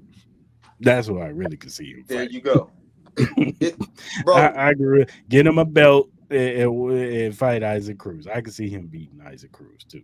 And I know Isaac Cruz got that pit bull style come at you. So it's gonna be an exciting fight, but I think styles make fights, and I just think Ryan's gonna be a little bit too quick for Isaac Cruz. Right now, it all depends on what Oscar De La Hoya want to do. Like, do they want to keep riding this shit out? Because right now, Ryan Garcia could fight any of us, and this going to be a pay-per-view big fight right now. Any of us. Yeah. So do you want to just say, you know what, let me just take a little fight, put it on pay-per-view, get some money just to do it, and then try to fight Teofimo end of the year or start of the year? Or he got so many options, bro. Like, He does. Anybody he want to fight right now, he can fight. I agree. And it would be their biggest fight. No, I agree. That's why I said last week, I was like, I know this fight probably is not going to happen, but if I'm Boots, I'm pushing for that shit. Because you know why? My name ain't out there. If I get this fight, my name going to be everywhere, and they're going to see how great I am. And you know what? That Terrence Crawford fight looks like it can likely more happen because his name, he'd be able to sell the fight a little bit more. So Terrence Crawford going to be able to see that payday now. You know what I'm saying? That's why I think Boots, I don't think it's going to happen. I don't think Garcia and his camp will take that fight. I know his pops wouldn't want him to take that fight. You saw his pops was acting when he was I know his pops wouldn't, but if I'm Boots. What about Boutinas? He was like, that's what I'm saying. But if I'm Boots, I'm going hell and high water to try to get that fight because that would put my name into the stratosphere. That's the one fight that would do it. I agree with you because at this point, I'm asking y'all, just like you asked me, what is Ryan going to do? I just gave you 4 or 5 options. Boots does not have options like that. No, he don't. He don't. Who are we going to do? Conor Ben? No. Like, that would be the only thing. He would have to go overseas and fight him, though. Yeah, but that ain't no big money fight, though. He got to go to England for that. Bud then basically made it clear as mud that I'm moving to 54. Unless he's going to move up and fight him at 54. That's what Virgil Ortiz said. Yeah, Thurman, no, I'm good on the Thurman. Chris knows how I feel about Thurman, dog. I'm good on that. It's nothing at 47. I think the best thing for Boots to do right now is either move up to 54, try to fight, get a mandatory, try to fight Bud, or try to fight one of them that route, or he can go move to 54 and go fight the winner of this Victor Ortiz versus Tim Tszyu. Them two fighters right there are doing what Boots need to be doing. They fighting whoever is the best. I'm fighting him. Yeah, that's true. He got to do it. Supposedly that fight Ortiz versus Boots, remember? But then Victor Ortiz, a whole year he kept getting hurt. They was lining it up for them two to fight. So he could still go that route. To me, that's gonna be the biggest money. Yeah, I agree. Well, the Tim Zoo and Virgil Ortiz, whoever wins that fight, fights the winner out of the Crawford and oh boy, I don't know how to say his name. That fight. So we're probably gonna get Crawford and Tim Zoo, or Crawford and what's his name? Because I thought Tim Zoo was gonna beat Fedor if he didn't have that injury, the Yeah, I did elbow too. to the head. Yep. It slowed him down. He couldn't see. You clearly see he couldn't see. He was about to get Fedor up out of there, but I agree. we'll see. We'll see, man. Because I'm supposedly hearing what Fedor is supposed to fight. Who's he supposed to fight next? Spence, right? I think it is Spence. That's what Fedor I'm fight saying. Spence? 54s. Mhm. Yeah. See, Boots, you go to 54. Look at all them options we just laid out. That's about 4 or 5 fighters realistically if you go to 54. Mhm. Spence, Fundora, Tszyu, Ortiz, like Lubin. He got options. Yeah, there's 47 Lubin out is there. like, I who mean, is that I 40? know we're down on this brother because he didn't show up against Canelo, but Charlo is still out there too. Like, I mean, he's still at Oh yeah, you still 154. got Charlo. Like Yeah. no He's matter how still you feel there. about him and Canelo, yeah, You he's say how you still feel about, but can at do it in 150, the middleweight. Yeah. at 154, Yeah, I he's agree. still solid. He's still solid. You know what I'm saying? He should have never moved up 2 weight classes to try to fight Canelo. Yeah. But Hell, like at yeah, if 154, if Charlo don't even take the Caleb Plant fight, shit, Boots can do the Caleb Plant fight if he want to, if he really want to. that's moving up. Whoa. Boots ain't moving up like that. Don't think so? Moving up to 168, not Caleb Plant is 168. 68. Oh, he won 68. My bad. I'm tripping. I'm Yeah, tripping. boy, My bad. I'm you tripping. trying I'm to tripping. get that man killed. I'm tripping. I'm tripping. Take that Not back. right now. Take that back. I'm Nah, but overthinking. My bad. I do think that Charlo versus Boots, that's a good fight, bro. Like all of those people at 54 are names. They'll be the biggest fights for him. I would love him to do that, man. I hope he move up because it's nothing. Conor Benn is not moving the needle. He can knock Conor Benn out in the first, second round. None of us is gonna hop on here like Boots is. We know what he is without. Yeah, Conor we Benn. already know that. Still We he's a already know great that. fighter, man. Yeah, it's time for him to get that big fight. He gonna knock out Cody Crowley, whatever dude name is. Yeah. He gonna knock him out probably first round. What's your thoughts on Frank Martin and Tank? That's gonna be a good card, man. I can't wait. I got Tank definitely knocking him out. Yeah. From what I see from Frank Martin, his last couple fights, I see the talent, but like I don't think he's ready right now to be for a title. Like I think this was kind of more like his name because of who he's under, who he's affiliated with. I think that kind of carried a little bit more weight to make this fight more sellable. Yeah. But I don't know if I got Frank Martin up there with Tank talent wise. Yeah. Me neither. I got Tank knocking him out probably like 10, bro. Yeah, I thought Frank Martin should have took the Keyshawn Davis fight. That's who he should have fought. That would have been a better on his level fight. You know, they already had bad blood between the two, so the fight was going to sell itself. So that's who he should have fought. You know what I'm saying? I just think this is a money move to get himself out there. He's still young, so he can recover from whatever happens in this fight, whatever, you know, hopefully. Hopefully. Do you think the your boy, the monster over in Japan, you think he gonna move up? Yeah, he gonna eventually move up, but he got to come to the States, small, man. Bro. Like we talking about dudes moving up from like 110 and 118. Like how high do you think he can get? Because I'm not sure he's gonna get to maybe like 130, like that. Maybe 130. That's gonna be tough, man. If because he he's can at get to 122, get some good fights. He's 122 right now, so he might can get to 130. I would love to see him fight. A catchweight with Tank. Like if they can make something like that happen, I would love it. But I just don't. He got to come to the States, though, man. Yeah, he got to get out of Japan, boy. He got to get out of Japan. Japan. He got to get out of his backyard, man. Yeah, I agree. I want to see him. I like him. We all fans in America. All of us like his style and what he do, but especially what he did to Steve over there. You got to come over here, man. Yo, bro could literally be the new Pacquiao, bro. If he came over here more, he really could. He really could. As far as the pandemonium, how Pacquiao had that fan base, bro. I'm telling you, I agree. He could. Yeah, for sure. Come on, man. When's his fight? When's his fight? Next week? Monday, like early morning. Him and Neary. Neri used to be good. He's another steroid Yeah. user, but he used to be pretty Yeah. cool, man. Yeah. What you think about the Fury Usyk fight? That's gonna be tough, man. He hate that fight. Can't stand that fight. Fury gonna win. Watch.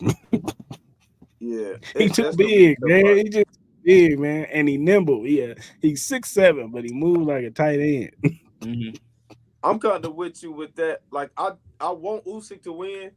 And Yeah, I I do would bet too. for Usyk to win, but I just at the end of the day, I keep going back to this dude is so much bigger. Yeah, He's so like we're talking 40 pounds bigger. Yeah. That's Yeah, a it's lot of 6'9". weight, man. Yeah, Like he's huge, but he could I don't box too. He's not just some Yeah. like big hokey dude. Like he ain't Wilder, like just throwing haymakers. This dude No. can set the jab up. He know how to slip, move. Like he just too good. Like I just can't stand him because he just be doing some fuck shit sometimes. So Yeah. But we're not gonna underrate Usyk though. Usyk is like that. no, He Usyk is is, he nice. is. Shit, Wilder got to fight. His next fight, he need to worry about that first. He got Yeah, he a gotta dog worry in about front Zhang. of him. My man need to worry about knock doing his some ass leg out. presses, bro. I can't deal with them legs no more. Yeah, Man. them legs. Hey, I can't do it no more, man. Ma, I ain't gonna lie, my legs bigger than his. And Wilder, my dog, man. Chris, no. Wilder, my dog. My legs is Me bigger than him. too. I'm 150 pounds, bro. It's crazy how my man got them Bambi legs, bro. It's crazy, Like, bro. it's said man. Upper half is upper half look like he Mr. Olympia. Bottom half look like he about to be like a fucking model on the runway or some shit. Man, Shit's crazy. He got Kevin Durant legs, bro. Like He I don't understand how he's been able to. You got to think to punch. It comes from your legs. He got so much fucking power, and his legs is like this fucking big. How? Just imagine if they were bigger. Man, like how is he this strong punching? I just don't know how you. I don't know how you his head trainer and you just don't look at his body and be like, yo, we need to work out on his lower half. This is crazy. The proportions aren't there, man. It's just this is crazy, man. You know what I mean? That last fight, Mal, like it's been noticeable, but that last fight, I was like, damn, bro, like that don't even. That's the worst I've ever seen. That's the worst I've ever seen Wilder. That was the worst. Yeah, like he didn't even look like he wanted to be in there. He did. No. He did not look like I've never seen Wilder not throw punches.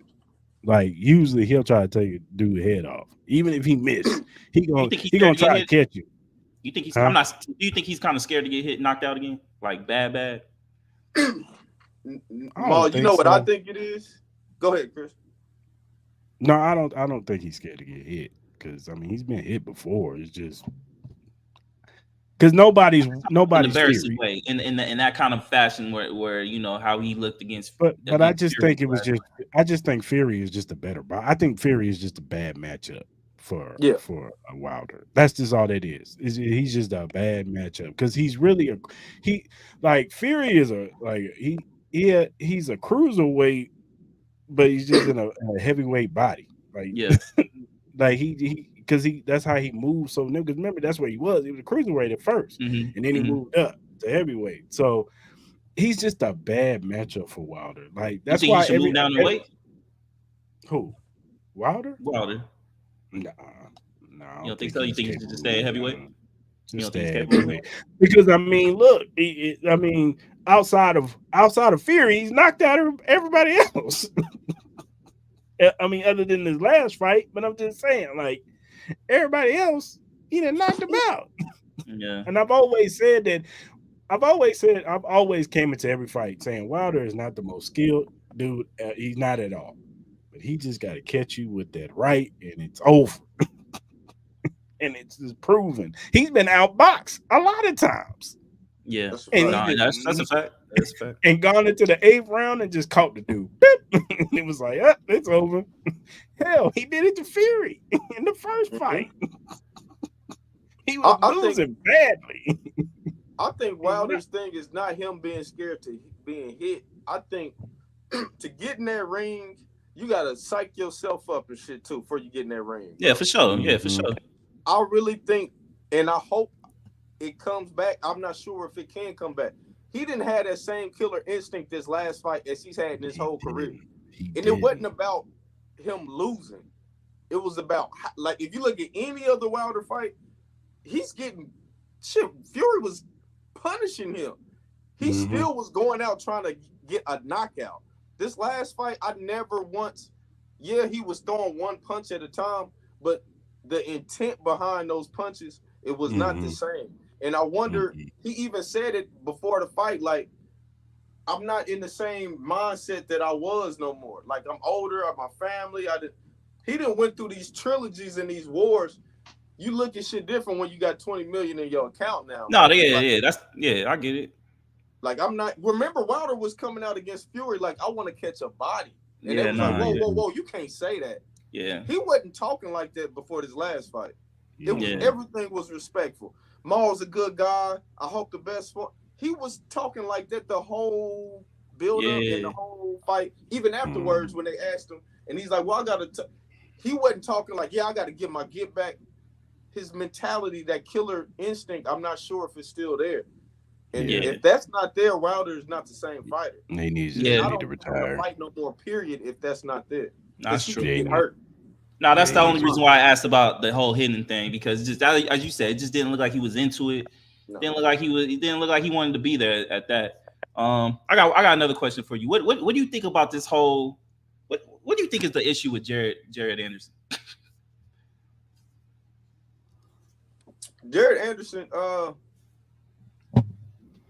don't know, man. When I seen him, did you see that little thing with him and Roy Jones? And he was saying started crying and Yeah, I don't know, man. Maybe he just not mentally in that headspace to be a great champion yet. Yeah. He's young. Yeah, exactly. He young. He's still doing young stuff, young and dumb stuff, and he gonna learn. None of it's perfect. I ain't judging him for that, but maybe he just need to get some different people around him.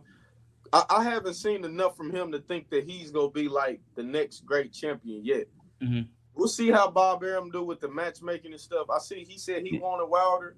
It's some heavyweights he could fight, some step up fights, but that last fight I seen was horrible. That was terrible. A horrible fight, bro. It wasn't all his fault though. I was just gonna say, sometimes it's the matchups. Put him in there with somebody. I seen somebody say Frank Sanchez. Like, I'm cool with that. Throw him in there with somebody who wants to kill him in the ring too, and let's see how great he could be. It might be the same thing like you were saying with Teofimo, that he fights better when he has better competition. Let me see Jared Anderson against some better competition, and we'll be able to see how great he can be. Yeah. Right now, I'm not sure he's gonna be a great fighter, but we'll see. Let's see how Arum do with that matchmaking. My question with Jared Anderson is boxing your first love, bro? Like, do you love this shit? Like, are you just doing it? Like, because you're just good at it. You know what I'm saying? Yeah. Like, because I've heard interviews. He's even said, I'm going to retire by the time I'm 27. Like, when dudes have that mentality where it's like, this is all I got. You know what I'm saying? Most boxers, like, this is all I got. This is what these hands in this boxing ring. This is all I got. I ain't got nothing else outside of this. Those are the dudes that end up being great, or at least really good. Jared Anderson, it just seemed like it's like, I'm gonna do this to about 27 and go off and do something else. And it's like, do you love this? Because if you don't, you're gonna get knocked out by the better ones, dog. I agree. Because there's some dogs up in here, man. Like you said, the Frank Sanchez's and anybody else that's up here. If you fight an Andy Ruiz, he gonna get beat up. Yeah. You know what I'm saying? Like dudes like that, you gonna get knocked out. The Parker, you know what I'm saying? Them dudes, they gonna knock you out. Yeah. You don't want that. So let me ask. I think him and the African dude would be a good step up fight. The African dude. Yeah, I think that'd be. I think that'd be a step up fight for him too. That'd be a good step up fight for him. What was you gonna say more? Yeah. Sorry to interrupt, but I didn't mean to. No, you good. Let me ask you a question about. I'm gonna stick to the heavyweight thing. What do you think is the issue with American-born heavyweights? Like, how come we don't see more superstardom coming out of that weight class? Or do you see anybody coming out of that weight class that could be a superstar? Shit, I think Jared would have been for this next generation, because we just coming out of a generation like this. Once Joshua and Fury and Joshua and Wilder, once those last two fights, this whole generation's done. Yeah. We didn't already. We'll have a conclusion who was 1, 2, or 3, or however you want to do it. Mm-hmm. So I think Wilder was the last American champion, and I think Wilder. I think he did pretty good though. I know I'm a big fan, but Wilder really brought back a lot of excitement into heavyweight boxing. I agree. In the States. Like people was coming up, people was talking about Wilder's knockouts. Like it wasn't just the boxing community. People actually talked about Wilder. I still think if him and Joshua would have fought back when they were supposed to, I think that would have changed a lot. Especially if he would have beat Joshua. Yeah. But it's harder because I mean most of the fighters, I mean they always been smaller weight classes. All the great talent, we haven't really had the talent to even say that. Besides this last generation with Wilder, Joshua, or like that whole little thing. Yeah. And they did a lot for boxing. Period. They brought a lot of eyes on it. You got to think all three of those fights did pretty good pay-per-view wise. Yeah. So I think they did a good job, but it's you always got to have that next one up. And since we really don't have that next guy up because of the reasons we just said, Big Baby is the next young black, not even just black, next young American fighter. But when he having showings like he having, you getting behind that mom? You paying for a pay-per-view if he fights? Nah. He just got knocked out, didn't he? Didn't he just get knocked out by Chris Dubois or whatever his name is? He got knocked out his last fight. He was on that Wilder card. He got knocked out. Yeah, he did. He got knocked out and he got a steroid problem. He always getting caught taking performing handsome drugs and shit. Like, nah, we good on you, Big Baby. And he got a fight coming up. Big Baby, yeah.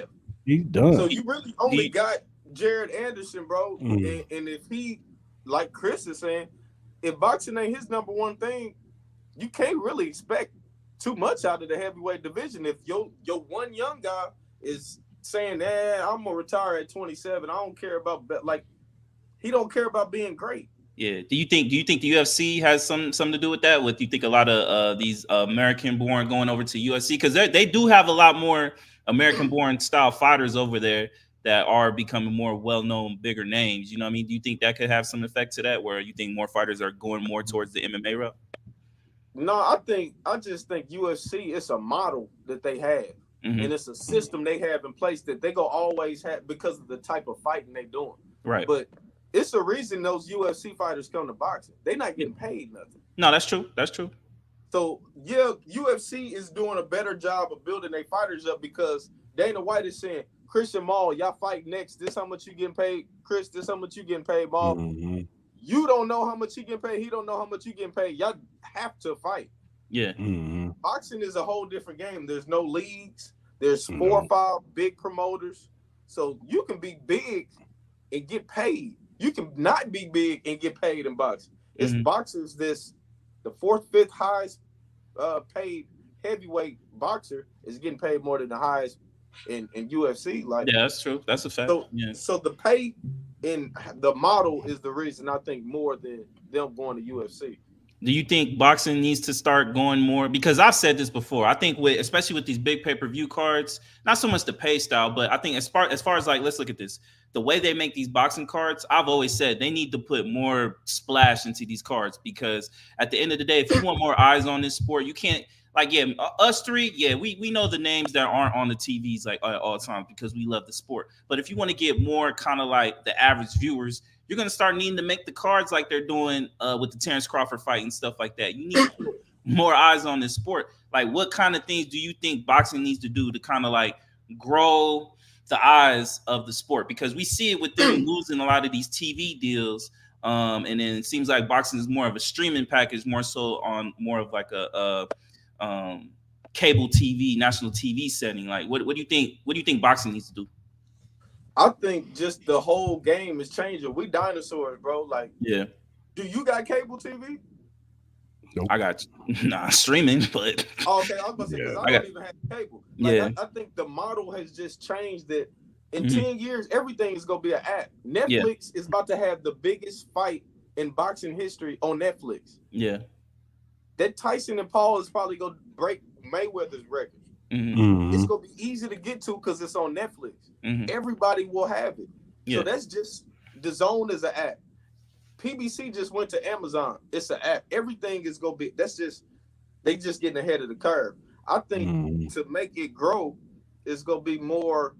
It's on the promoters. It's on the actual fighters too. Yeah. Look at Ryan Garcia, bro. Ryan Garcia is bigger than like any UFC fighter. It's because he marketed himself. No, yeah, he did that. The fighters have to get more involved. They got to be becoming bigger on their own. They got to be on YouTube doing this. They got to be getting on $1 million worth of game. They got to be getting on Vlad. They got to be going. They got to do more stuff like that to grow on their own. Because they don't really have promoters like that now. Like Earl Spence, all these guys that's with PBC, they don't have promoters. That's a manager. Yeah, they have to promote themselves. So you got to do more stuff to promote yourself. We need to all take a page out of Ryan Garcia's book, man. Not true. Ryan Garcia, he did. I mean, I don't agree with all the shit he was doing, but everybody was talking about Ryan Garcia before this fight, bro. People I've never talked boxing with was like, hey, dude, what's up with that dude, Ryan Garcia? Is something really wrong with him?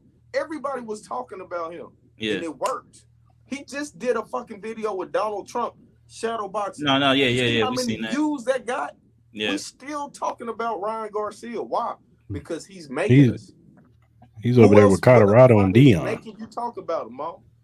No, I hear you. I just think that, like Ryan Garcia before this fight, he did have a following. Obviously, with the way he acted during this whole promo thing with the Devin Haney thing, obviously there was more eyes on it because a lot of people were more just worried. Like he did kind of like the Tyson thing in a sense. Like, he went the whole crazy route. You know what I mean? So he does have that appearance. I just don't think I'm not getting that from Gervonta Davis. I'm not getting that from Errol Spence. Like, I'm not getting that from Terrence Crawford. I'm not getting none of that. And I can't see them personally going that route, me personally. You know what I mean? Like, so that's why I asked, like, what do you think about the whole stacking the cards? Like, especially the pay-per-view cards. Do you think there should be more bigger fights on these cards? Or you're cool with the same method of having like some up-and-coming names, trying to get them established because, we have this Terrence Crawford card. We want to get this guy coming up because we know he can be the greatest, but we want him to, get more eyes. Or do you take the more established fighters and put them on these pay-per-view cards and stack them up? Well, it's a couple ways you got to look at that. Like, sometimes we can't have it both ways. Some of these fights are so big, I can't pay Chris so much money and pay Mal the money he deserves. Yeah. And then the whole undercard is going to be like that. Right. This Terrence Crawford card that money is overseas Saudi money. Their money is different. Yeah. So yeah, he can throw away money like that. He can afford to take a $20 million loss on a pay-per-view. It's nothing to him. In America, we can't take losses like that. Like, you can't expect somebody to say, well, I know this pay-per-view, we're going to put all these good fights on here, but it probably only will sell a little bit. But so what? The fans getting what they want. You can't do that if the money don't match. So I like this card that Terrence Crawford is going to be on, but I will say that the last big card that Saudi put together, I seen somebody else said I wasn't a big fan of it, even though it was good matchups. It was all day, bro. Like, when we have boxing fights and fight parties, we trying to get 2-3 fights, main event. We want to see the whole show, and then we want to get on with ourselves. We don't want fights that's going to be going on 6-7 hours. Like, that last big Saudi card was 6 hours. And I think PBC, that Funduro, that first Amazon Prime card, it didn't have the big names that everybody know, but if they really watched that whole card, the whole card was great. Yeah, it was great. So all the time, you're not going to get the big names and the big names on the undercard, and those big names are going to produce either. So that's why you got Bob Arum, these great matchmakers who've been doing this shit for 50 years, man. They know how to match up. Okay, I know Chris come forward, and I know Maul's a counterpuncher. Let me put that on the undercard. Even though those two might not be the big names, I know that style is gonna make people sit down and say, "Oh shit, hold on." So you gotta balance that out a little. I hear you. I agree. I just wanted your thoughts. One last thing on boxing. I told this tomorrow. The the underrated fight that nobody's gonna be talking about is that Mhm. Bibble and Beterbiev fight. Oh That's my, the fight. That's the oh, That's gonna be a fight. great one. that is that That's the fight. that alone right there should be. They should charge you $50 to watch that fight. Mm, Yeah, that That one's mm, free. is. That one's free, and Oh my, that's gonna be a and they both Russian. Like yeah, it's so much yeah, little stuff. yeah, Bitter Beef is like yeah, the strong bull that's just yeah. knocking everybody out. But then Bibble was Right. like fucking Tim Duncan, dude. yeah. Yeah, Like yeah. he He do just everything good. He thing has good. no Yep. weaknesses. Everything good. Nope. Not great at Hmm. anything. But oh man, I got Bitter Beef. I got him. I got Arthur with the knockout. But man, that's gonna be a. I can't. Oh man, I'll be sitting down watching every minute of that shit, bro. Yeah, Who Like, y'all got? that's. Let me ask y'all that. I got Bivol. I think Bivol's gonna outbox him. I just think he's Ooh, gonna outbox and stay away from that. He yeah, gonna I stay got away from them punches. yeah, I got Bivol too. I I think- got Bivol too. ooh, okay. All but I right. think it's gonna be a great fight. I think it's gonna be a great fight. I ain't gonna sit there Sure. and be like, "Oh, you're gonna When's that? smoke When's him." I that? mean, June what? June 1st. June 1st, huh? That's It's close. coming up quick, man. All these Yeah. fights are coming up fast, man. Yeah, Yeah, they yeah. The back to next two back, man. months, small. We locked in, bro. No, for sure. Because when's the tank fight? When's the tank? And The week after That's the that, 15th. Yeah, the week after? Oh yeah. and you a got couple weeks what's after the that, name yeah. on that too. You got which You one? got David Benvedictez on that Oh, other David card. Benavidez. Oh Yeah, nah, yeah, he's on yeah, that. yeah. That one's They on that doing one what too. you asking, Ma. It's coming Mm, up. Nah, It's yeah. coming, bro. No, I'm excited for it. Yeah, I agree then with you. you I got think they more. definitely need to find a balance on that. You got your boy David Morrell. He on the Crawford card. Yeah, So Crawford. Yeah, that Crawford card is crazy. That Crawford That card is Crawford crazy. card. so Still here. Y'all need my money now.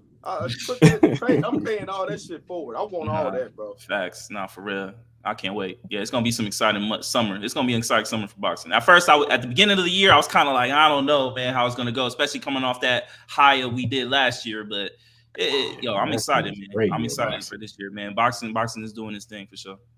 Last year we Oh, got spoiled. It may have been the best year of my life of boxing. yeah, bro. I It was agree. just I back to back. agree. It was back to back bangers, dog. It was just I needed a break. I ain't gonna lie.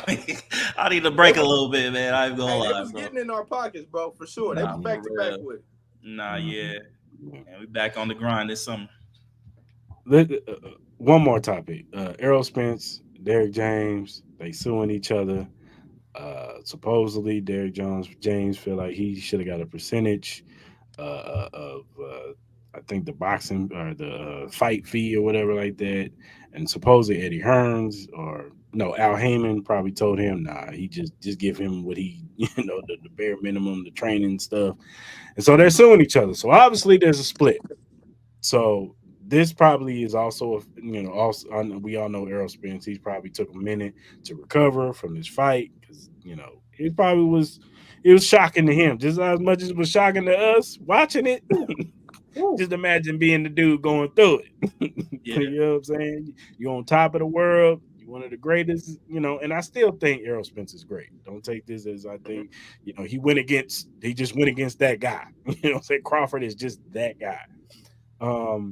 But it probably took a year mentally to just be like, damn, bro, what happened? You know what I'm saying? Reassess, let's take a step back. Because some dudes don't do that. Some dudes will get right back in it and get knocked out again, and then it's totally over for them.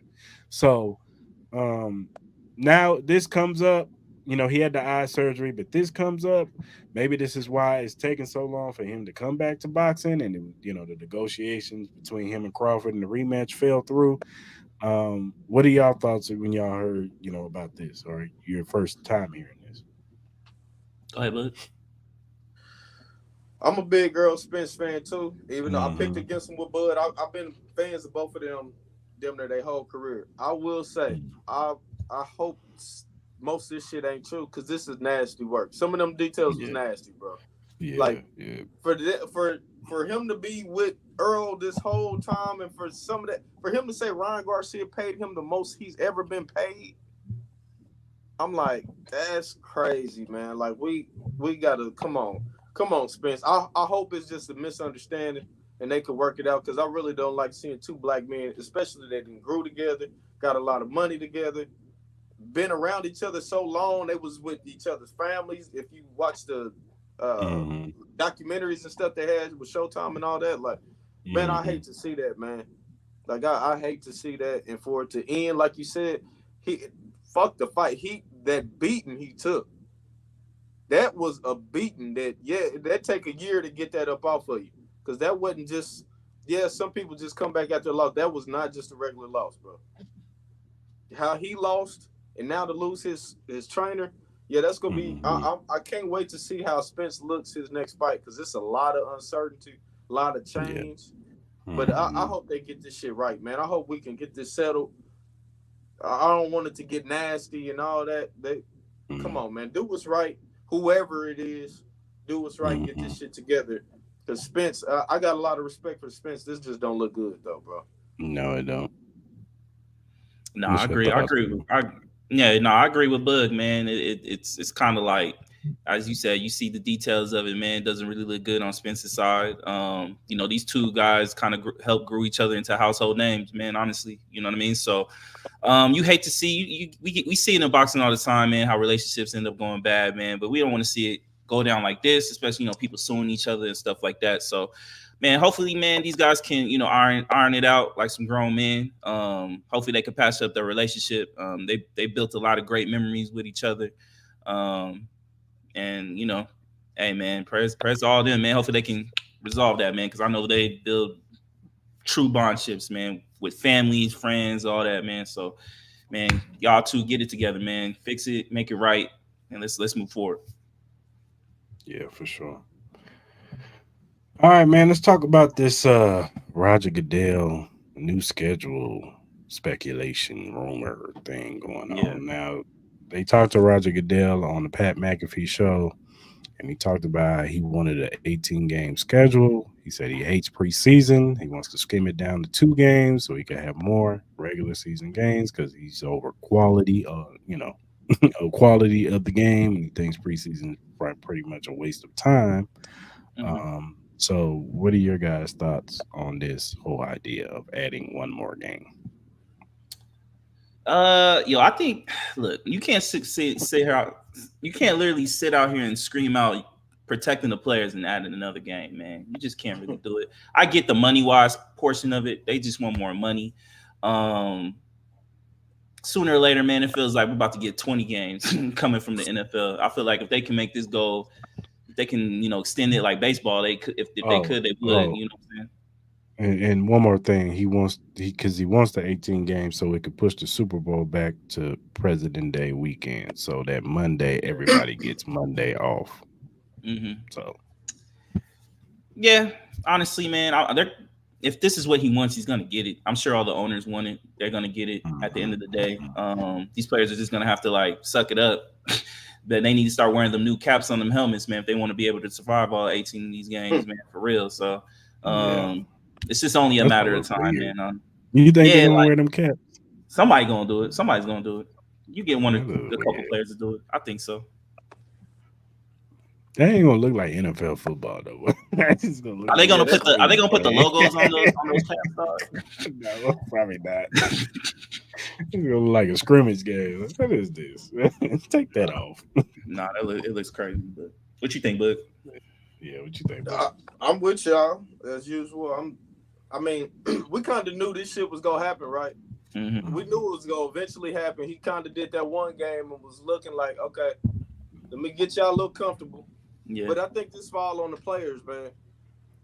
I know you saying about the safety, and I agree with you on the safety, but I don't want to hear that shit. If when this CBA is up, y'all still don't get guaranteed money for y'all contracts. Y'all not gonna stand on. If they not gonna stand on it, why are we standing on it? Yeah, I agree. I'm not gonna complain. I'm gonna see more football. I get to see my Chiefs one more game. I'm not complaining. Yep. Right.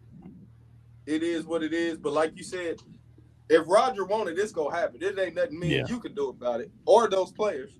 So they might as well figure out what they want out of this new CBA and stand on it and make sure they get that. But we getting that other game. I like the idea of it going to President's Day because I do think that's good for everybody to get that off for most people. That's the least we can get. I mean, because it's going to happen. It's going to happen. There's nothing we can do about it. It's inevitable. And people are going to watch it. No, I was gonna say, Sure. and people are gonna scream from the mountain and still watch it, watch the football games, and it is what it is. At least if you're gonna do this, give us some damn better matchups on Thursday, man. I'm tired of seeing Well, these badass teams on Thursday night football. well, hold on. They're giving us a additional bye week also. Yeah, you Yeah, get two now, I think, right? So yeah. hopefully that will be everybody's bye week will be before they Thursday night game, so everybody could get that full week to me. Mm. So Thursday night, the product will be better if everybody's coming off a week rest, and then the Thursday. But we got to do something about Thursday night football. That is a big problem that's been here shit I forever. mean, Yeah. yeah, of course, it's the short week, but it's also sometimes the matchup, like really the Carolina Panthers and the Cardinals. I But don't want even to the see great that, matchups, man. man, they be terrible too. They Even the great do, matchups they been do, terrible too. Like we're they about to do. get a Friday game. We're getting a Friday game now, and then they doing the Christmas Day games, and them shits is on a Tuesday. How's that gonna work? Yeah, How's that gonna work? Whack. So those teams that are playing on Christmas Day, like they're gonna have to play like what? They're all gonna have to have a bye week before that game. I'm assuming. Yeah, probably. I mean, look how both of our teams got screwed last year with that. I didn't like I wasn't a big fan of the Christmas game, period, last Nah, year. yeah. Not Yeah. even just y'all winning. That part sucked too, but I wasn't a fan of that, bro. Nah, the shorter weeks be kind of weird, man. You know what I mean? I feel like sooner or later, man, these guys are gonna go to weekday games, man. We're gonna have like Tuesday matchups, Thursday matchups, Friday matchups, Saturday and Sunday. I don't think they care anymore. I really don't. If it's gonna make them some money at this point, I would not be shocked. And that's why they need to get a stronger CBA.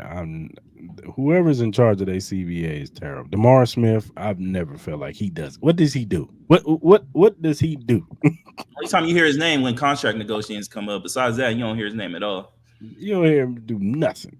Nah. Bro, it's 2024 and Jaylen Brown get paid more than 90% of the NFL, bro. There's people on the That's bench the that get paid only more than thing more than quarterbacks, dog. It's Like, crazy. it's not even close. It's so It's many players in the NBA that is not even stars that get paid way more. Like Tobias Harris getting paid more than Lamar Jackson damn near. Like They get 180 million, crazy. 180 million, fully guaranteed. You think it's gonna take like somebody like a Mahomes, Josh Allen, Burrows, one of them three to get together? Nah, it's got to and be take like, a "Hey, it's man, got to take a whole total. It has to take a whole total. At the end of the day, I believe it when I see it because none of these players really they don't really do anything, man. They preach this one thing, as y'all said, and they end up signing the deal because they nervous on not making no money. So and then it's just there's only so many Patrick Mahomes and Josh Allens, but there's a whole bunch of cats that on the practice squad who ain't making no money. You know what I mean? You know what I mean? So And those are the they guys you gonna got to play." really worry about if they're gonna go through it. They're not standing on it if they go miss game checks, bro. Nah, Like, they it's not gonna happen. It's not gonna happen. I just don't see it happen. That's why the NFL will always have the leverage, and they know it. Bingo. That's why they doing all this. Yeah, man. All right, Kanye West. I'm gonna let you lay this up, Mal. Oh yeah, man. I just want you. We all know Kanye crazy as hell, man. But he has a new allegation. So I'm gonna read what's up and what happening. So pretty much Kanye is getting sued for allegedly discrimination against black staff, demanding employees to cut off their locks. Specifically, Kanye frequently screamed out and berated black employees, while in contrast, he never so much as raised the tone of voice towards white staff. So what's your guys' opinion on Kanye doing Kanye things? Kanye being Kanye. Kanye being Kanye. Yeah. That's my opinion. And I've never been a big Kanye guy. So Mm. it is what it is. You know what I'm saying? He doing what he does best. Stirring up shit. That's what he's doing. He getting his name out there, and that's why Right. he inserted himself into this quote unquote Kendrick Lamar Drake beef, whatever. Stepped up out there and jumped his toe out there. Oh, look at me. I'm helping out Kendrick. No, we don't want you to help. So, Mal, this is my first time hearing this shit. So, I'm just making sure I understood you right. Black people are suing Kanye for discrimination, right? That is correct. It's the same dude that said slavery was a choice, right? That is correct. No comment. You got it, man. You got it, Hey, man. man. Hey, Kanye's Kanye, bro. You know, Yeah. it is what it is at this point. Yeah, man. That's funny. I ain't heard that shit, bro. All right, last thing. Let me ask y'all something. Heard this question. Should NFL prospects who don't get I meant to say don't get drafted, uh, who are underclassmen, should they be able to go back to the transfer portal, or should they be able to go back to school? Go ahead, bud. That's that's tough. I mean, I would you would think yeah, but I don't know, man. That's a good question. Because like, look at it like this: if a college player who gets drafted to a baseball team, Russell Mhm, Wilson, he played mhm. baseball for a couple years. That shit didn't work out. What did he do? He go back to school and play college football. Got drafted. You know what I'm saying? Like, But the only difference in that is baseball.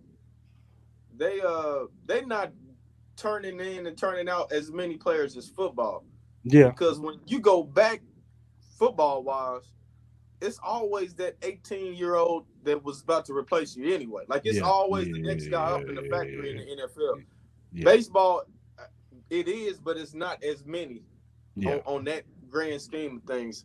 But And I plus, they think have a it. minor league system, so they send you to the minors and get you Mm-hmm. ready, and then send you up. Mm-hmm. So I mean, I can see why we would want them to, because it would probably make the college game better actually, because you just go have guys staying longer if it Hmm. don't work out. But Yeah. I guess my thing would be how would that interfere with the new people coming in? Because the only thing I would say, maybe possibly they enter into the transfer portal, maybe, but then that would be kind Mm. of sticky because if they, the team that they're used to being on the team that they was on, and it fit it fit them, the offense or defense that they was on fit them, and that's what got them, thinking they was gonna get drafted, so the only other option probably would be to enter the transfer portal and go somewhere else. And I don't know if you want to uproot yourself, even though if you get drafted, you got to uproot yourself and go somewhere else. But still, what's your thoughts, Mom? So how long do athletes get until they can revert their declaring of the draft? Like how long do they get? Do they get like a month, 2 months?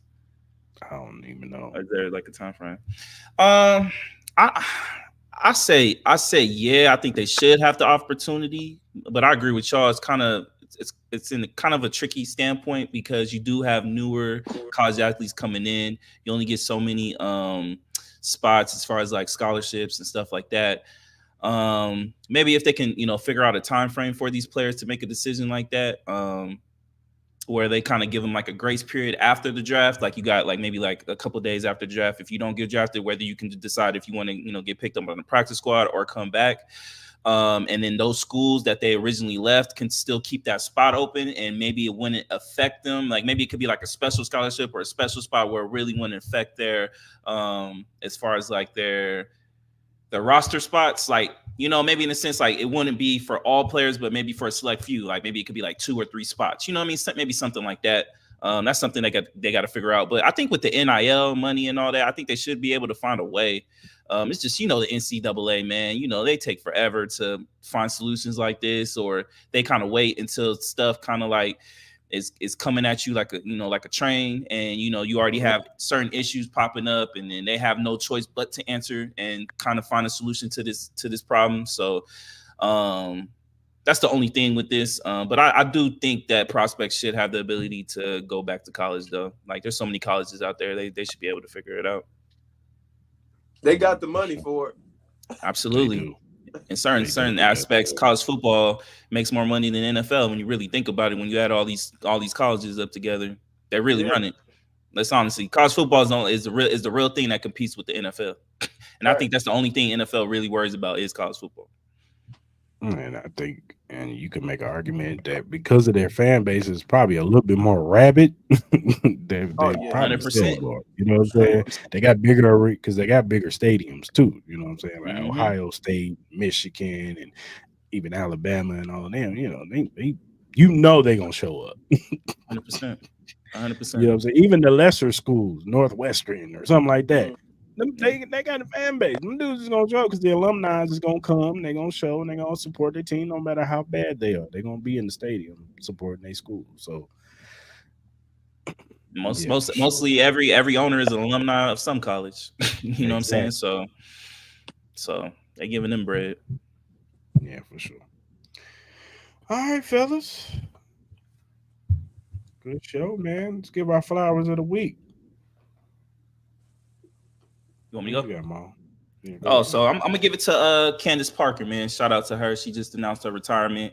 She was a 3-time NBA champion, 2-time MVP, Finals MVP. I think she was one of the only ones that won Rookie of the Year and MVP in the same year.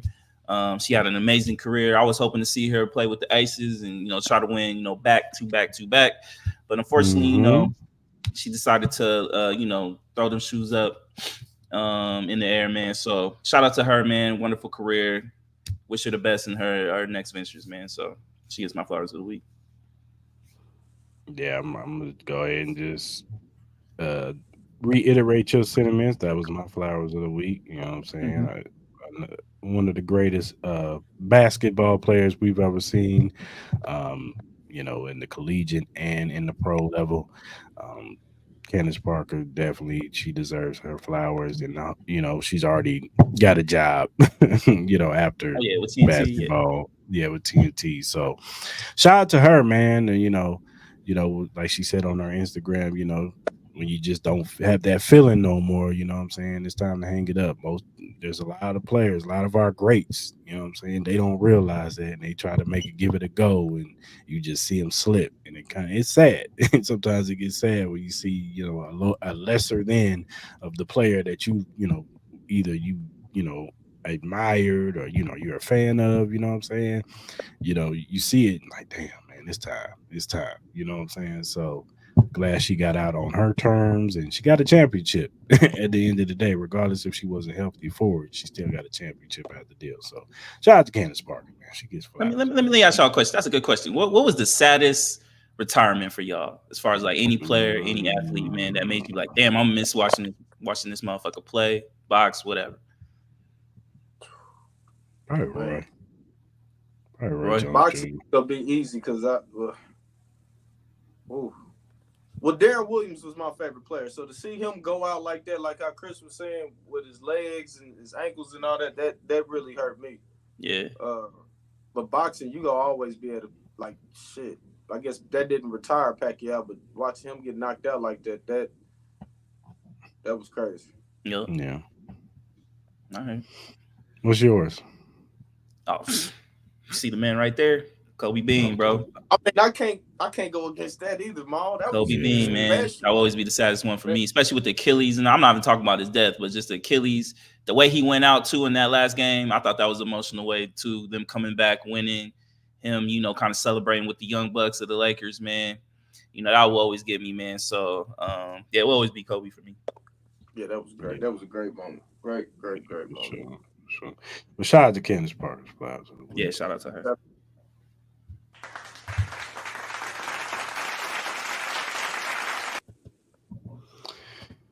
All right, Mom. What's your hell no of the week? Bill Haney. He got to shut up, dog. He got to shut up, dog. He got to stop, man. That whole Mayweather thing. Oh, Like, bro, come on. What are you talking about? The streets still love him, man. Shut up, dog. Just take the Yeah. loss. Worry about getting your son back healthy, making sure his mind is Yeah, right. man. Like that's your most important thing. Figuring out the next steps for his career, because the career is the one that's making you successful and making you being able to have the voice that you do. So he needs to chill out, man, because that could be another. We talked about relationships breaking up in sports, man, especially in boxing, man. That could be the next big one right there if he doesn't really control, because he talks so much for his son, you know what I mean? And it puts him in such a precarious situation, dog. You know what I mean? And I get Devin Haney has the skills to kind of back it up, but in situations like this, man, just take the L, stay quiet, and figure out your game plan for your son's career. Yeah, for sure. Um, my hell no of the week goes to rapper Erica Banks. She was on Oh, yeah, I saw that. what was she on? The 95 South Show, whatever that shit's called. Mm-hmm. She was talking about men shouldn't be able she don't want a man that complains. So if a man come to her and venting like, "Baby, damn man, I just had a bad day. This went on." She don't want that. She said you can vent, but you can't complain. Only she should, a woman should be able to complain. This is the problem. This is where the disconnect is between men and women. Is that we can't complain, but y'all can complain all day. So Mhm. Miss Erica Banks, you get Did you help see out. that thing with Charleston White where he talked about the reasons why black men athletes Mm, date white athletes or white women? What's your thoughts mhm. on that? It's a little truth to it. It's a little. Mhm. You know what I'm saying? I'm not saying there ain't no black women out there that don't handle business. I mean, Savannah's out here handling business. You know what I'm saying? You know what I'm That's saying? true. Yeah, Savannah had it, man. You know what I'm saying? So, I just that's a sticky situation. I don't know because I don't want to put every black woman in the box and say, oh, all black women is gonna mess up every business deal for you, and you know what I'm saying. There's some Like, do women you out agree here that that do handle business. you do you agree that black women don't know how to handle a man's success in the sense of like that's kind of like what he kind of hinted at. Like black women weren't kind of taught how to handle um, success like that for a man. No, I mean I think that could be any woman. Any Yeah, woman could be like that. That could, this you is know what I'm Charleston White saying? talking. So I know. That's what I'm saying. Like that could be any woman. You know what I'm yeah, saying? Like I don't think it's a black, white. You know what I'm saying? I'm sure there was some white women out here that they couldn't handle the success of a whatever man they was with. true, You see white couples get divorced every day in Hollywood. So and true. because one is more successful than the other. So that's just human thing right there. That's just what you can handle. You know what I'm saying? If we had women that were successful, it's not guaranteed that we could handle it. You know what I'm saying? Seeing millions of people all up in their face, and they surrounded by men who are making millions of dollars, and you got your little cool money, but you ain't making as much as she does. So that could Mhm. do something to you. You know what I'm saying? So I What you don't know, thought? But what man. you think, Bud? No, I don't think it. First of all, I'm not a Charleston White fan at all. Me neither. Me Let neither. me Me throw neither. that out there first. Facts. Not me. That's a weird. That's a weird guy right there. But Hmm. no, I'm not gonna generalize all black women and put all of them in the corner and say that. No, I'm not doing that. Yeah, Yeah. I'm not. I agree with Yeah. y'all. For sure. For sure. Oh my god, bro. Oh, hell no, man. What the fuck, man? Get your ass on, boy. Bye. You get your goddamn ugly ass on. All right, man. Like we always do, let's give a shout out to, if I can find it, Glitch Energy. Yeah, man. Shout out to Glitch, man. They've been riding with us for a minute. Glitch Energy Drink offers a wide range of delicious flavors to suit everyone's taste preferences, whether you're into fruity flavors like Maui Punch, Cherry Bomb, Blue Smurf, or grenades. There's something for everyone. Glitch Energy Drink is not only great for gamers and workout warriors, but also for everyday people who simply need a boost of energy.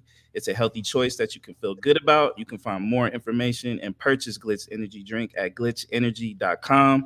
Remember to use the promo code Cris Mall to get 10% off your purchases and to start enjoying these great drinks, man. So shout out to Glitch, man. Use the promo code, save that money. Yeah, save you some money and get you some energy, some healthy energy. Right. Whatever streaming platform you use, whether it be Spotify, Apple, Google, iHeartRadio, Amazon, whatever you use to listen to your podcast, Cris and Mal podcast is available. Also, if you're a first time watcher on YouTube, hit that subscribe button, hit that like button, hit that notification button. So when we go live on Mondays at 12 p.m. Pacific Standard Time, Wednesday nights at 9 p.m. Pacific Standard Time, you can jump in the comment sections and talk about these topics with us. We want you guys to be a part of this show just as much as we are. So we want you to jump in on these topics and give us your opinion, or we got some questions in the comment section too. uh, and whatever social media platform you use, whether it be Twitter, Instagram, Facebook, TikTok, Threads. What's the other one? I'm missing one, ain't I? Whatever social media platform you use, follow us at Cris and Mal. We'll follow you back. We just regular guys who like to talk about sports, movies, music, whatever. You know what I'm saying?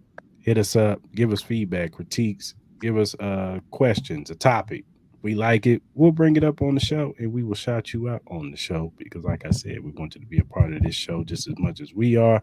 We do this show for the people. You know what I'm saying? This is the people show. So, once again, give a shout out to my guy Bud for coming on the show, man. It's always a good time when you come on the show. Shout out to him. But we appreciate you coming on the show, brother, for sure, for sure. Yes, sir. And until next time, people, we're gonna be gone. We're actually gonna be gone for a whole week because Mom going back out of next town. Man. Yeah, going out of town, man. I need this vacation. I need this vacation. We back Wednesday. Next Wednesday, right? Yeah, next Wednesday. Yeah. So, all right, people. Till then, subscribe to the channel. Yes, sir. Shout out to the 130. Shout out to the 130 that's watching today. Appreciate y'all. Much love.